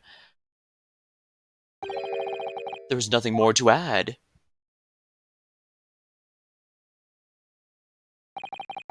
Ladies and gentlemen of the jury, I await your informed decisions and the rest my case. I don't believe it. I had the jury on my side for once, for all of 5 minutes. Oh dear, it wasn't even for 5 minutes, Reno. Lord. I wonder if I might say something at this point. Proceed, Mr. Foreman. Been stumbling about in a bit of a fog, if truth be told, but all of a sudden, the answer is volley overs to me and my men. There's only one thing for it. Oh no, not again. Very well, the court will hear from the jury. Ladies and gentlemen, you will present your leanings as a defendant's culpability. Guilty. Guilty. Guilty. Guilty. Guilty. Guilty.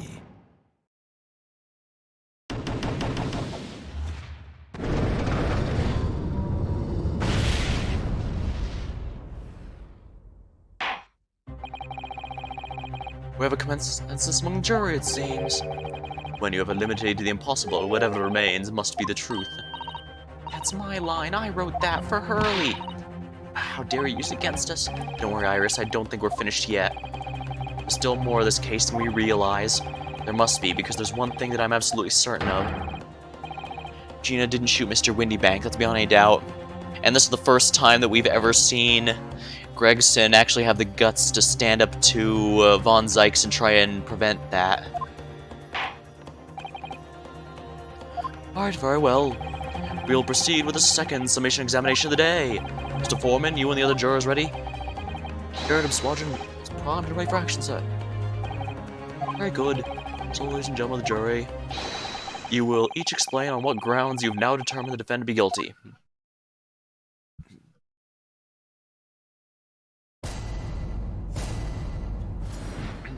Judicial findings, the jurors' contentions.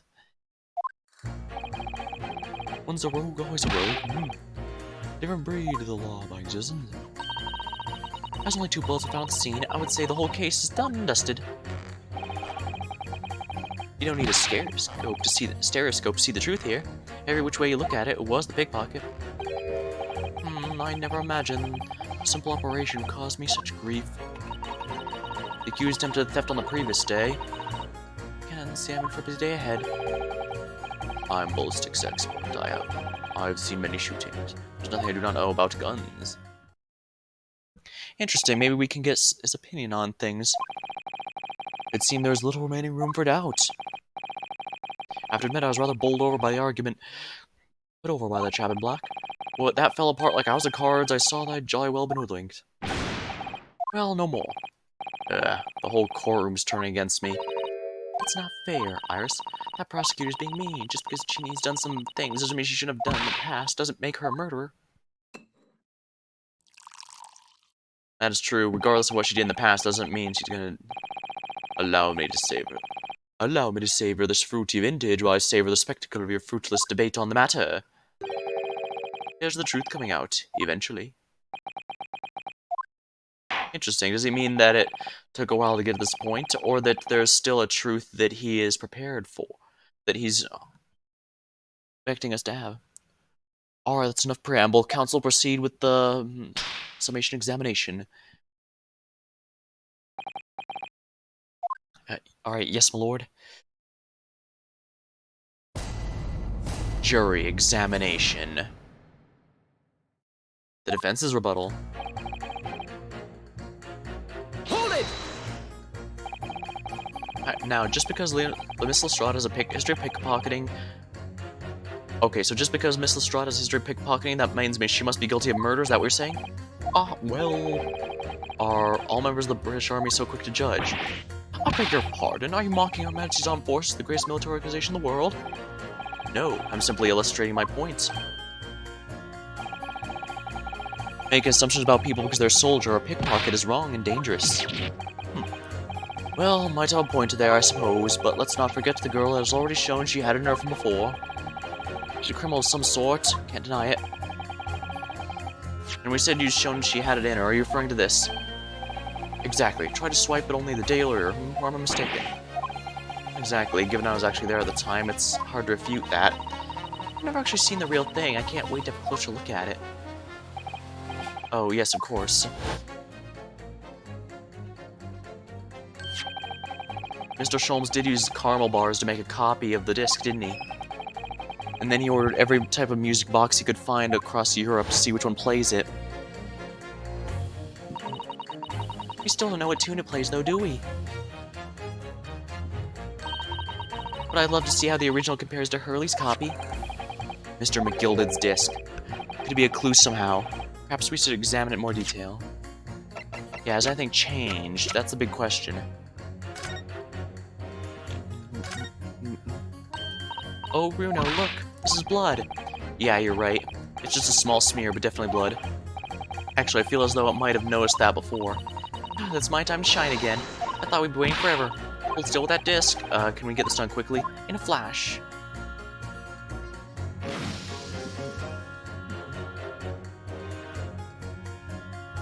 Green. Wait a minute. Ooh, a lovely bright shade again. Wait, that color. What is it? Remember, we saw this cut the finger of Mr. Eggs Benedict. But that means that's his blood and not Sholmes's. But how? It's not the first time we've seen that color, is it? But does that mean he was posing as Mr. Sholmes?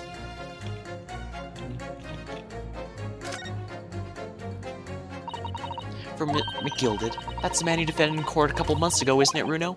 Yes, or rather, mistakenly defended. I wonder what his name's doing on the back of this disc. That's a question I'd like to know the answer to myself. I need to grab a drink here. Give me just a moment, please.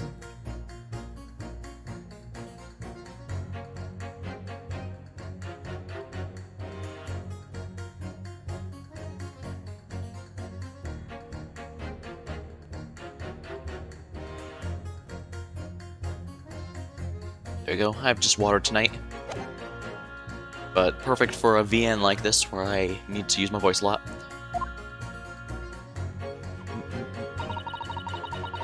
That's only 2 bullets, but I say the whole case is done and dusted.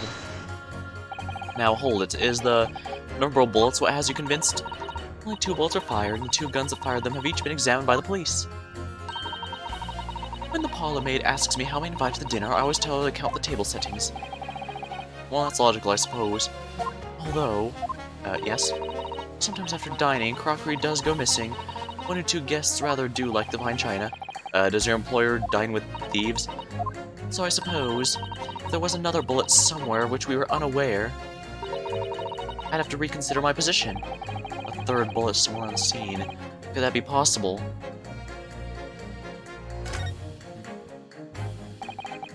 Unfortunately, only 2 bullets were discovered by the police during the investigation. Yeah, I know. Right. I don't imagine the good men of Scotland Yard would have overlooked anything.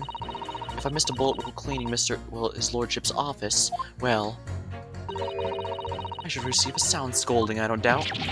And he should receive a visit from the police, perhaps. Sounds like a crime scene to me. A 3rd bullet. That would completely turn things around if there was one, wouldn't it? You think we might find one lying around somewhere? Give me a Stereoscope. Hold it! So if I understood correctly, you need 2 pictures, 1 left eye and 1 slightly different right eye one. Exactly, then you can see the scene in 3 dimensions. Like this. So if we have 2 bullets, I don't suppose you could see anything useful with them? I think you'll find that no matter how much you squint, the truth of the situation always looks the same here. The only person who could have shot the victim is the girl in the dock. How can we be so sure of that? Well, think about it. The Skulkin brothers shot the great detective, didn't they? Yes, that's been mentioned once or twice. Well then, surely it's coming to focus now, isn't it? Well, this is a waste of time. I'm not gonna change this man's mind anytime soon. I never imagined simple upward such grief. Would you please stop muttering about things that have nothing to do with this trial, sir? The defendant's life is on the line here. Well, the thing is, I couldn't really say that's nothing to do with this trial, to be honest. I mean, there's no question the man was shot, but the bullet simply vanished from his stomach. It's quite inexplicable, don't you think? I almost don't want to ask for the surgery you've been muttering about all this time. You were operating on... What was the fellow's name now? Herlick? No. Herlock? No. Herlock? Herlock Sholmes, by any chance? Oh, goodness! Yes, there was that Herlock fellow! What? You're the surgeon that operated on Mr. Sholmes? That's right, using this very LASIK anesthesia techniques, I might add. It was a fairly major operation, I can tell you. This is crazy. Let me see, the fellow was brought in not long after midnight, if I remember correctly. So he'd been shot by some criminal. Opened him up like a shot. But the funny thing is, I went over his insides with a fine-tooth comb and couldn't find the bullet anywhere. I'm afraid I'd throw up my hands and just stitch the fellow back up. I hate to state the obvious, but, yes. Surely that's because the bullet's still at the scene of the shooting, isn't it? The counsel for the defense is correct. It's clearly shown in this photographic print. The bullet the Skulkin brothers fired at Mr. Sholmes hit him in the stomach region, then exited his body and lodged the shop wall where the calendar was hanging. I think you'll find it's really quite simple if you consider the problem three-dimensionally. Ha! Who do you think I am, son? Well, juror number 4 is about the best I can do. As soon as I saw the wound in the man's stomach, I flipped him over. Like a pancake? Are you saying you checked his back? Of course I did, and there wasn't a trace of injury. No sign the blood had left the body at all. Wait, so there's no exit wound? What? That's the point. The only logical conclusion is the bullet's still somewhere in the man's innards. Which is why I set about slicing him up. I'm still none the wiser even now. How many times do I have to say it? Somebody please explain how it happened. Could someone please solve this mystery? It's almost as much a mystery as how this jury was put together.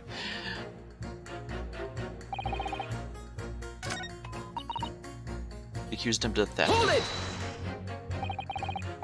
What do you mean you're in for a busy day? I forgot to say, stop, do not excuse me. Do excuse me, stop. I'm the communications officer, stop.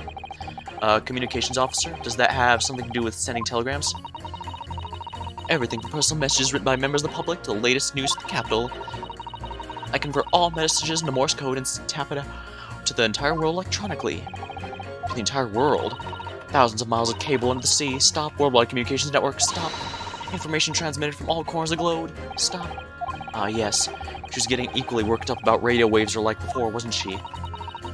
I specialize in communicating information from government departments and newspaper offices. I'm sure I shall have to wire the newspaper reports of today's guilty verdict later. So no sleep for me tonight, I'm afraid. Let's just finish the trial first, shall we? I'm ballistics expert. I have seen many shootings. There is nothing I do not know about bombs. I thought you were just a tourist. Good day, I'm visiting London for sightseeing. London for sightseeing. I would like to take bus to Crystal Tower, please. There's no way he's just a visiting tourist. Alright, so you're a ballistics expert. Who knew? I have much experience with guns. Ah. I've lived through many, how do you say, extremely violent bath of, blood of... extremely violent bloodbaths, perhaps. Those extremely violent bloodbaths. English is a very difficult tongue. Considering the sort of people you associate with, I'm surprised you still have a tongue.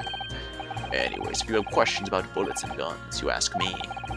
There is nothing I do not know. No mystery I cannot solve. He's very confident in his knowledge of guns, that's for sure, and we may need a ballistics expert. But if possible, please, only in Russian language. He's not very confident in his knowledge of English, though, is he? No, still, we should bear that in mind. He's our man if there's a mystery about guns or bullets that needs to be brought up. Von Zykes has managed to convince everyone. When you've eliminated the impossible, he said. But he hasn't. We're gonna fight back. We need more material. And we have to fight back. We have to turn this trial around again.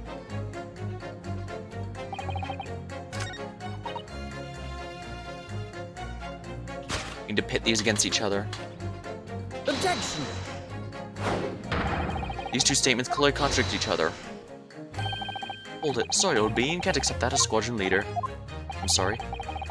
Fighting for a common cause. Don't you know my chaps? No, that way they contradict each other. I concur, Mr. Foreman. You refrained from personal attacks on the jury based solely on your own frustration, counsel. The really frustrating thing is I thought I identified a genuine discrepancy there. There's a lot of questionable characters in the Garrett Squadron. You might have to listen to what they have to say a few times before it starts to make sense. Yeah, and press them on anything that sounds suspicious. That's the way forward here. Still, should we really be labeling members of the jury as questionable?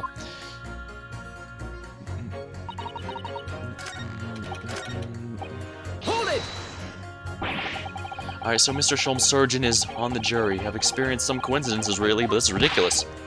I'm as surprised as anyone. There's no question Mr. Sholmes was shot, correct? Well, that's what the police told me when they brought him in. How bad were his injuries, doctor? He was in a bad way. He lost a huge amount of blood, you know. I suspect he was shot at quite close range, too, because his skin was badly burnt around the point of entry. Burnt, you say? As I said, I flipped the fellow over and examined his back, but there was no sign of an exit wound. Which is why I thought I'd better locate the lug and pop it out. And yet you say you found no bullet inside the patient. Well, I wouldn't have done, would I? Because that's in the wall of pawnbrokers. But how to get there? I need someone to solve this mystery before it drives me insanity. If only there was some expert in ballistics who could help, even if they look extremely untrustworthy. So we have a disappearing bullet in our hands.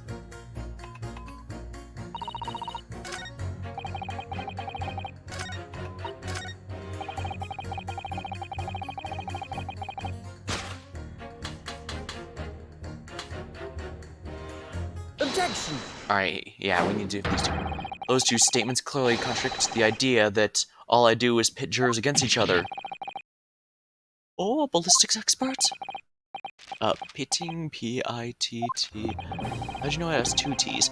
Alright, on the night in question, Mr. Sholmes was shot by one of the Skulkin brothers. But since there was no sign of an exit wound on his back, we must assume the bullet didn't pass through him. However, no bullet was lodged in Mr. Sholmes' body either. Furthermore, a bullet was found lodged in the wall of the shop where Mr. Sholmes was shot. Juror number 6. Hello, my name is Villain. Pleased to meet you.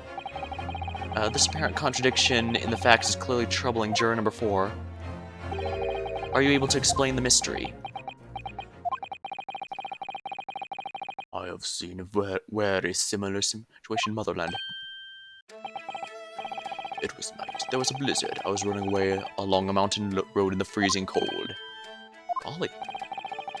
The snow was piling high on both sides of the road. It was very narrow and dangerous. Yeah, my Von Zykes and Len voices are too similar. My pursuers had hunting rifles and they were on dog sleds. Mental note, don't ask too many questions. I was shot from behind and I fell down in the snow. Situation similar to what I hear today from Doctor. I could not find bullets in my body. No sign of, how you say, exit wound. Then, where'd the bullet go? Bullet never hit me. Well, if it never hit you, why'd you fall down? Bullet hit a frozen wall of ice very close to my side. What? One small piece, very sharp, broke away from a lump of ice and pierced my body. Made a deep wound, looks just like a bullet wound. Good gracious! Of course, a piece of ice quickly melted inside me, and that's a solution to the mystery of a disappearing bullet. But that doesn't answer the question at all. The shooting happened at a pawnbroker's shop, not some snowy mountain road in another country. Just an idea, but we might not be looking at exactly the same scenario here. Oh no. Where exactly was Hurley shot again? Well, according to the report, in his stomach, sort of around the area, I think. Well, that's precisely where he always wears a little pouch on his belt. A pouch? Actually, I might have noticed something like that. Yeah, a pouch. That's where he keeps it, the glass vials of very dangerous chemicals he uses in investigations. Wait, really? Doctor, where's the pouch Mr. Sholmes was wearing? Well, the fellow had nothing like that on his person when he arrived at the hospital, as far as I remember.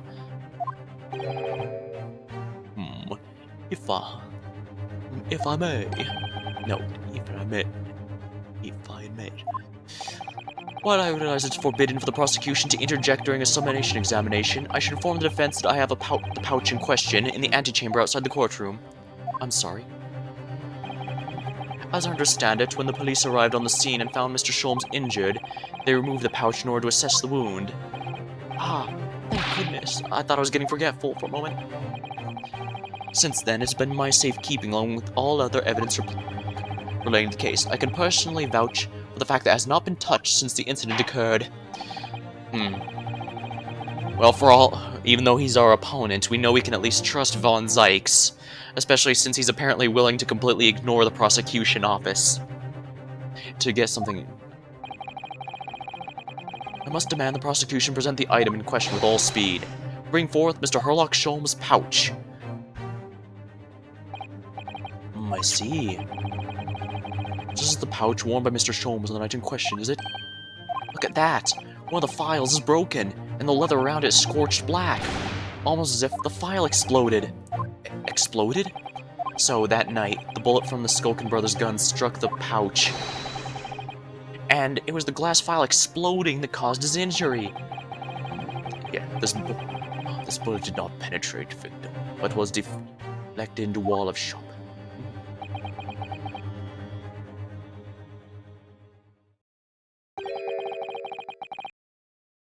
A delightfully complex aroma. Well, it would appear one mystery's been solved at least. Although it has no bearing on the truth of this case. You'd be surprised, actually. The bungling brothers shot the detective, and the accused shot the pawnbroker. But in fact, this case remained unaltered. At least the mystery's solved. I can sleep easy tonight. Thank you, young man. Oh, thank you very much. I'm glad I could help her. Due to its bearing on the conundrum just solved, the court will sequester this scruffy pouch as evidence. Or at least pouch isn't scruffy. Now, the Summation Examination cell could appear the defense is somewhat struggling to alter opinion.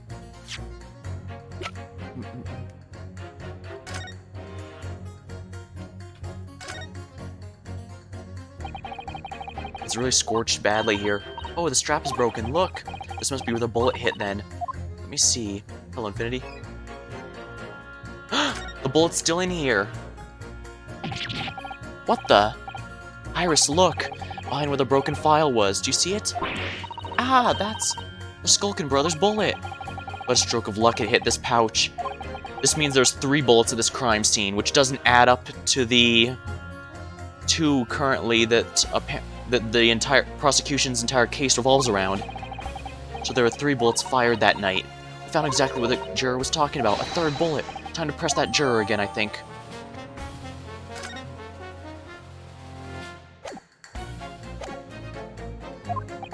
Oh, please, my lord. A little more time. After all, that's a new piece of evidence. It could be a valuable clue, and you can't afford to overlook anything here, Ryanosuke. There's still a way to turn this around. Somehow, I'm sure of it.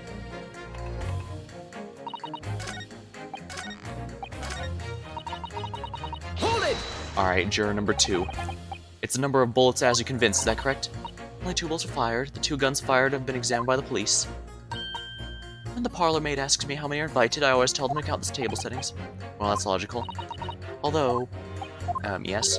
Sometimes after dining, crockery goes missing. 1 or 2 guests rather like to find china.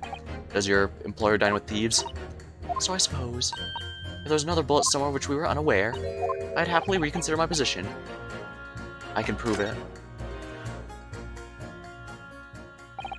Allow me to show you, then, the 3rd bullet. Take that! Here it is. We discovered it just now. Yes, on the night in question, Windybank's pawnbrokery, another bullet was fired. What is new trickery? Here, you conjurer. Where did you find that bullet? It was lodged in Mr. Sholmes' pouch. What? This pouch was removed from around Mr. Sholmes' waist before he was taken to the hospital, and since then it's been touched by no one. You affirmed it yourself, after all. Do you mean to say the shot was fired by the Skulkin brothers that night? Yes. As your lordship has surmised, it hit this pouch. That makes no sense whatsoever. We ought to know the whereabouts of the bullet fired at Mr. Sholmes. It's clearly visible in this photographic print. 2 guns from the scene have already been submitted to the court record as evidence. Yes, that of Mr. Windybank and that belonging to the Skulkin brothers. An examination of both guns reveals that only a single bullet has been fired from each. But that must mean... That's right. We now know that on the night in question, 3 bullets were fired. However, only 2 bullets were fired from the guns recovered at the crime scene. Until that incontrovertible inconsistency is somehow explained, we cannot and must not pass judgment. Ah. Oh. Order, order! While the summation examination remains incomplete, the court has been presented with new facts. Facts that would appear to shake the very foundations upon which the case against the defendant has been built. As is my prerogative in the situation, I hereby temporarily suspend the summation examination. By Jupiter! What? Bailiff, bring the witnesses back to the stand at once!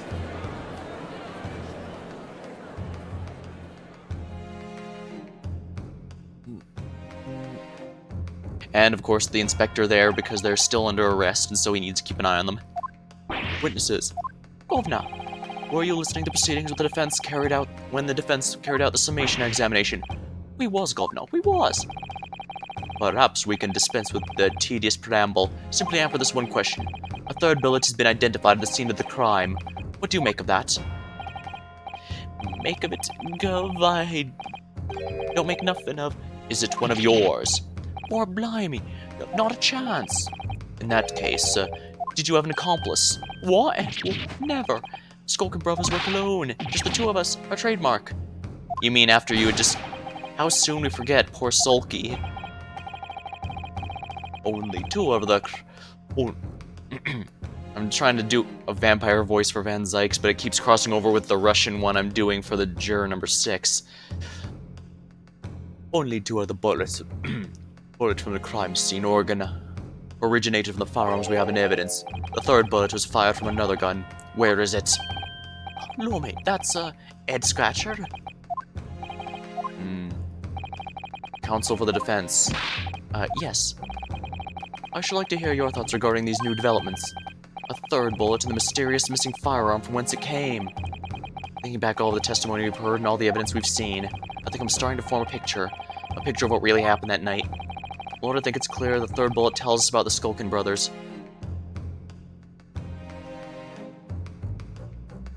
Yeah, they mentioned there was a 3rd brother that has gone missing. On that night at Windy Bank's pawnbrokery, the brothers must have been working with a 3rd man. The witnesses are clearly doing their best to cover up the existence of this accomplice. But the evidence all points at the fact there is someone else present, someone with a gun. Objection!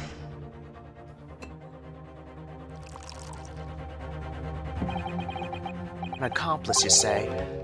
Oh, Pigswell. Yeah, I could probably do the quote-unquote proper voice for Von Zykes, but I liked giving him the vampire one since, you know, he's got kind of the Dracula look going.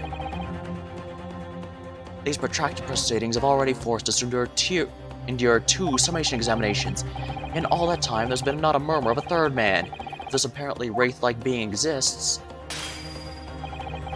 the court must be shown hard evidence. Without it, this fantasy will be crushed. The prosecution demands answers on 2 counts. Firstly, proof, evidence, this accomplice was ever at the scene of the crime. And secondly, the identity of this spurious character. Skulkins are lying, I know that for a fact.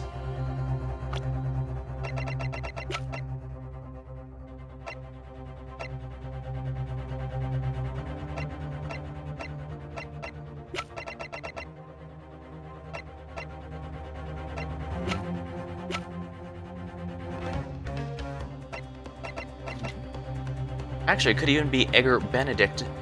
Oh, that's right. Remember, he's the one who, Edgar Benedict was the one who touched the, or here. He touched this music box disc, and because of all the studs here, he accidentally cut his finger, and that made it green.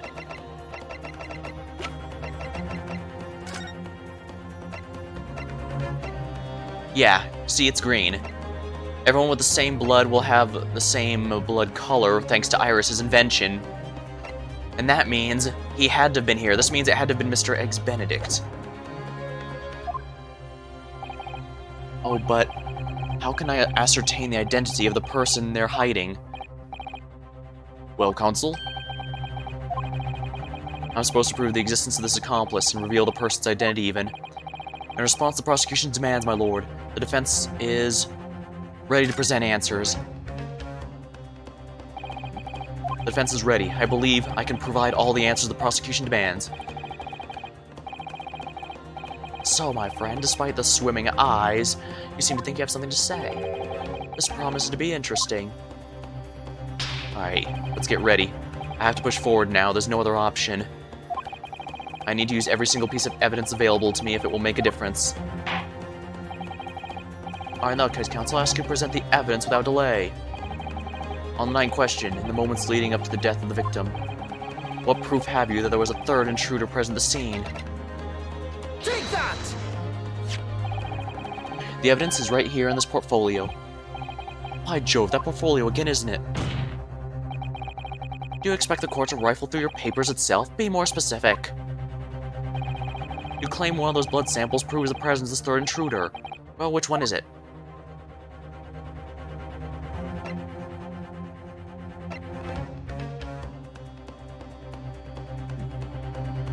It's either this one or the other one. What am I looking at here? There appears to be some green paint or such around the bullet hole in the middle of the calendar. That's a bloodstain, my lord. Bloodstain? Green blood, curious, even for you. This court to understand the intruder was of some unhuman creature. It's actually something developed by Mr. Herlock Sholmes. By the great detective. New inventions, stop. Not yet appeared in stories, stop. It's this, you see. It doesn't have a name yet, though. This fogger sprays a chemical that reacts with the different elements of people's blood to change its color. Different elements of people's blood? Yeah, everyone's blood is slightly different, you'll see, because it's made up of different elements. By seeing what color it changes to, you can tell in a flash whose blood it is. Ooh, that brings a whole extra dimension looking at blood. Talk of blood in the courtroom, stop. Very exciting, stop.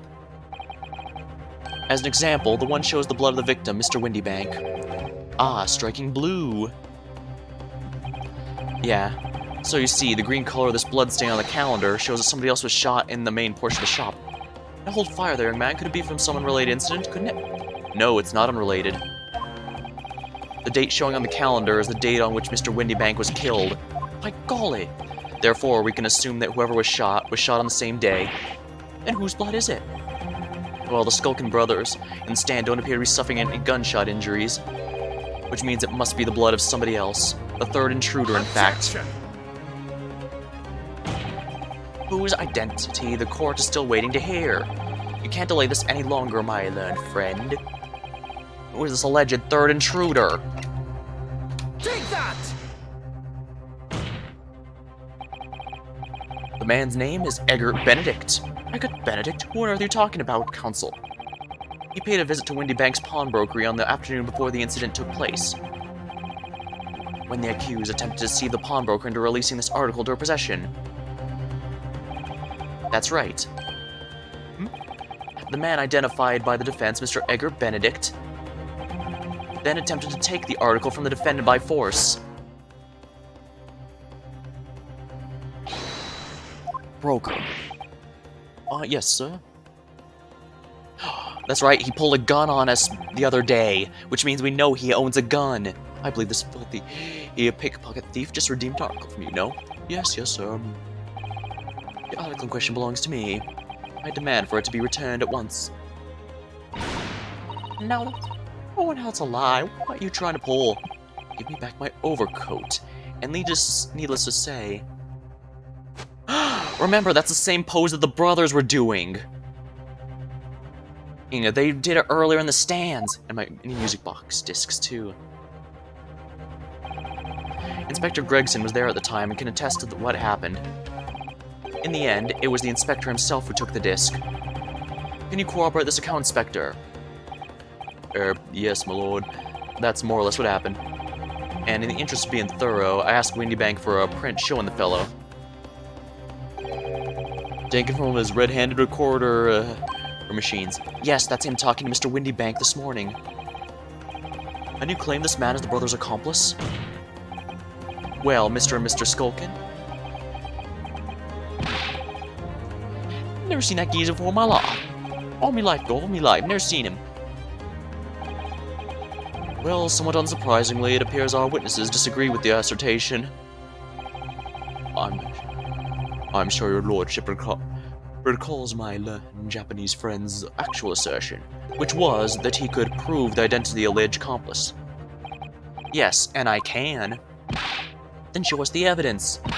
I agree. We must see proof the clean-cut gentleman in the photograph is the filthy criminal you say he is. This is the last piece of evidence. I had a feeling that something has been missing this trial from the very start, but now I'm going to drag it kicking and screaming into the courtroom. Are ready to present your answer to the court then, counsel?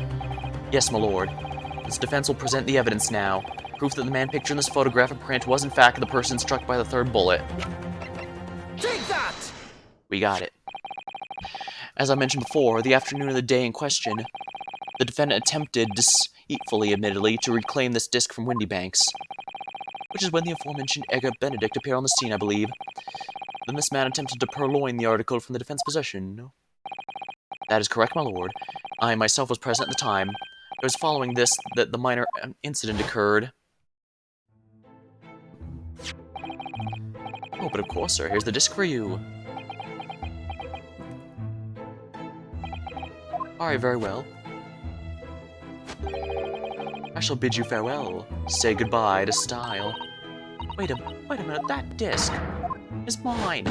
What do you think you're doing? You've drawn blood, you filthy animal.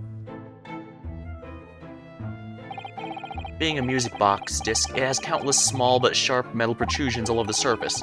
These cause Mr. Benedict's finger to bleed, and the resulting smear of blood is still visible on the disc now. Oh goodness, a blood stain, is it? My assistants and I have just analyzed the blood stain here in this very courtroom, using my trusty fogger gun. Yes, and we added the results to this portfolio. I say, it's green, exactly the same color as the blood around the calendar. The evidence is conclusive. The man calling himself Mr. Edgar Benedict, who was at Windybanks earlier in the day, is the accomplice who was present at the scene of the crime that same night. So there was someone else there. Look at those two brothers now, they're sweating buckets. What are we talking about? It's boiling here. My lord, it's the opinion of the defense that Mr. Edgar Benedict could be summoned to the courtroom to testify. It certainly seems that we can ill afford to ignore this gentleman's apparent presence. Objection! This has gone on long enough now. This flagrant ignorance of the mechanics of law. Sherlock Holmes, you say? Yes, I've heard the name. The protagonist of a series of short stories for the vulgar classes. A god of detection of some such. But we just have proof that he had to have read those books, and now you employ chemicals. Substances devised by this fantastical persona in the high court of the land. You expect us to take you seriously. These samples made by his plaything are not fit to be called evidence. So the blood stain turned a shade of green, what of it? Here's dear successfully proving that no other blood in the world could turn that same color. Ah, well. And pray, do not even think of suggesting we should take Mr. Sholmes' word for it. Is he right? Is this concoction a load of rubbish? I don't know, I mean, he's a great detective. What are we talking about? We can't let him get away with that. I knew it would come to this, of course. Mr. Sholmes' invention isn't going to be recognized by any official body. But what other choice did I have? I'm remembering what Father Christmas over there said before. About he was temporarily suspending the Summation Examination. In other words, the examination isn't over yet, is it? Oh, good grief. What did you say, young girl? And in Summation Examination, the decision as to whether or not the trial continues is in the hands of the 6 jurors, isn't it? So the way I see it, it doesn't matter what certain other people think of Hurley's invention. At least, not for now. Ah, that's right. Young lady, you're quite the devious mind. It really just comes down to one thing. Whether these ladies and gentlemen of the jury are convinced by what you say, Runo. Is that about right, you say, or did I misunderstand something? Unbelievable. Mr. Sholmes' partner is a force to be reckoned with. Iris Wilson, sharpshooter. Well, after that shrewd récit of the situation from an entirely unexpected source, Must be acknowledged the previous summation examination has yet to reach its conclusion. This is absurd. Ladies and gentlemen of the jury, the court now looks to you for your final leanings in this matter. As proud citizens of Her Majesty's Britain, I'm sure you will come to a fair and just conclusion.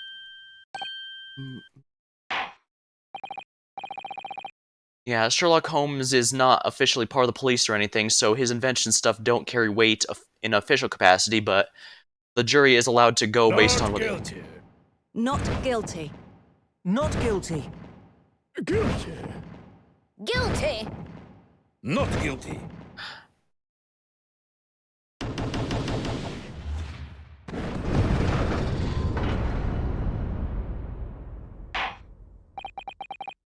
Two guilty, four not guilty. Such is the outcome of the summation examination. Objection! My lord, with all due respect, this is an outrage. The prosecution refuses to accept this decision. On what grounds? If these jurors are persuaded by some half-baked concoction devised by a pretender to real police work, they're too ignorant to be trusted with the judgment of anyone's guilt. I'm sorry, Lord Van Zykes, but the outcome of the summation examination cannot be ignored. And I must point out, like I did in the previous cases, for as much as Van Zykes likes to complain that people could be swayed by emotion, he certainly has no problem with it when it's in his favor. So yes, I dare say he is full of crap. This trial will continue. We've struck legitimate blows at him. Nevertheless, we find ourselves in a rather awkward situation. Defense has very reasonably requested the subpoena of new witnesses. But sadly, I fear that will be impossible. What?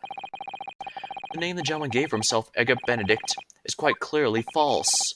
I don't believe it. Just when I managed to prove the man there was there that night.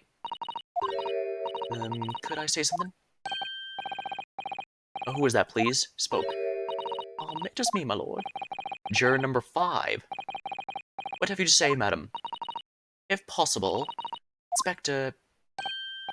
me, ma'am? I wonder if you might show the photographic print to me again, the one in which the gentleman is shown. Alright, this one you mean, of Mr. Benedict? Yes, there's no doubt in my mind. Juror number 5, you don't mean to say you know this man? Yes, I know him. What? No. Good gracious! Order, order! Juror number 5, how on earth... I am a communications officer, stop. As we can clearly see, the gentleman in the photograph is, stop, also a communications officer, stop, he works in my office, stop. Very talented operator, in fact, stop. He should be in the communication station now, stop. Tapping away on the telegraph, stop. This doesn't seem right somehow. I can't put my finger on why, but it doesn't feel right. Yeah, everything's been too perfect. Even this jury is entirely people we know before. And Iris confirmed at the start they poll 6 people from the 6 million people in London. So how is it we have people, familiar faces in each and every time? I suppose we all imagine the accomplice would be some sort of hardened criminal. But it's a bit unexpected to find out he has a respectable job by day, whatever he gets up to at night. Yeah, I suppose that's it. I suppose that's why I felt something was wrong. No. He was, remember, when we first met him the other day, he was specifically given a paper in which he was instructed to follow some instructions. It's entirely possible he was paid to do this, to be there and do something. The gentleman's at London Communication Station. We should be able to subpoena him within the hour. Lord Van Zykes, if you please. Yes, my lord. Make the necessary arrangements with all haste.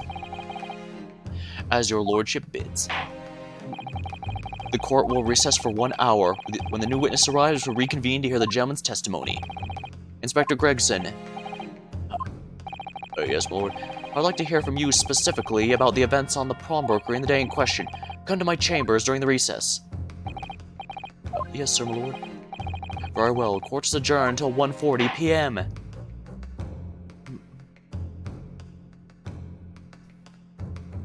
Ooh, and this seems like a good cliffhanger to end the night on.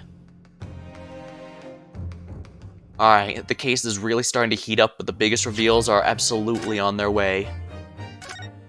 But we'll have to find them out next time. We'll see how the rest of the week goes. Best case scenario, I might be able to do it tomorrow night, but worst case, it might have to be on the weekend. But until next time, thank you for watching. Hope you had a good time. I have a link to my YouTube account on my About page if you want to see my older VODs or if you want to see my newer ones. I save the ones here as long as Twitch allows. Thank you, and I'll see you next time.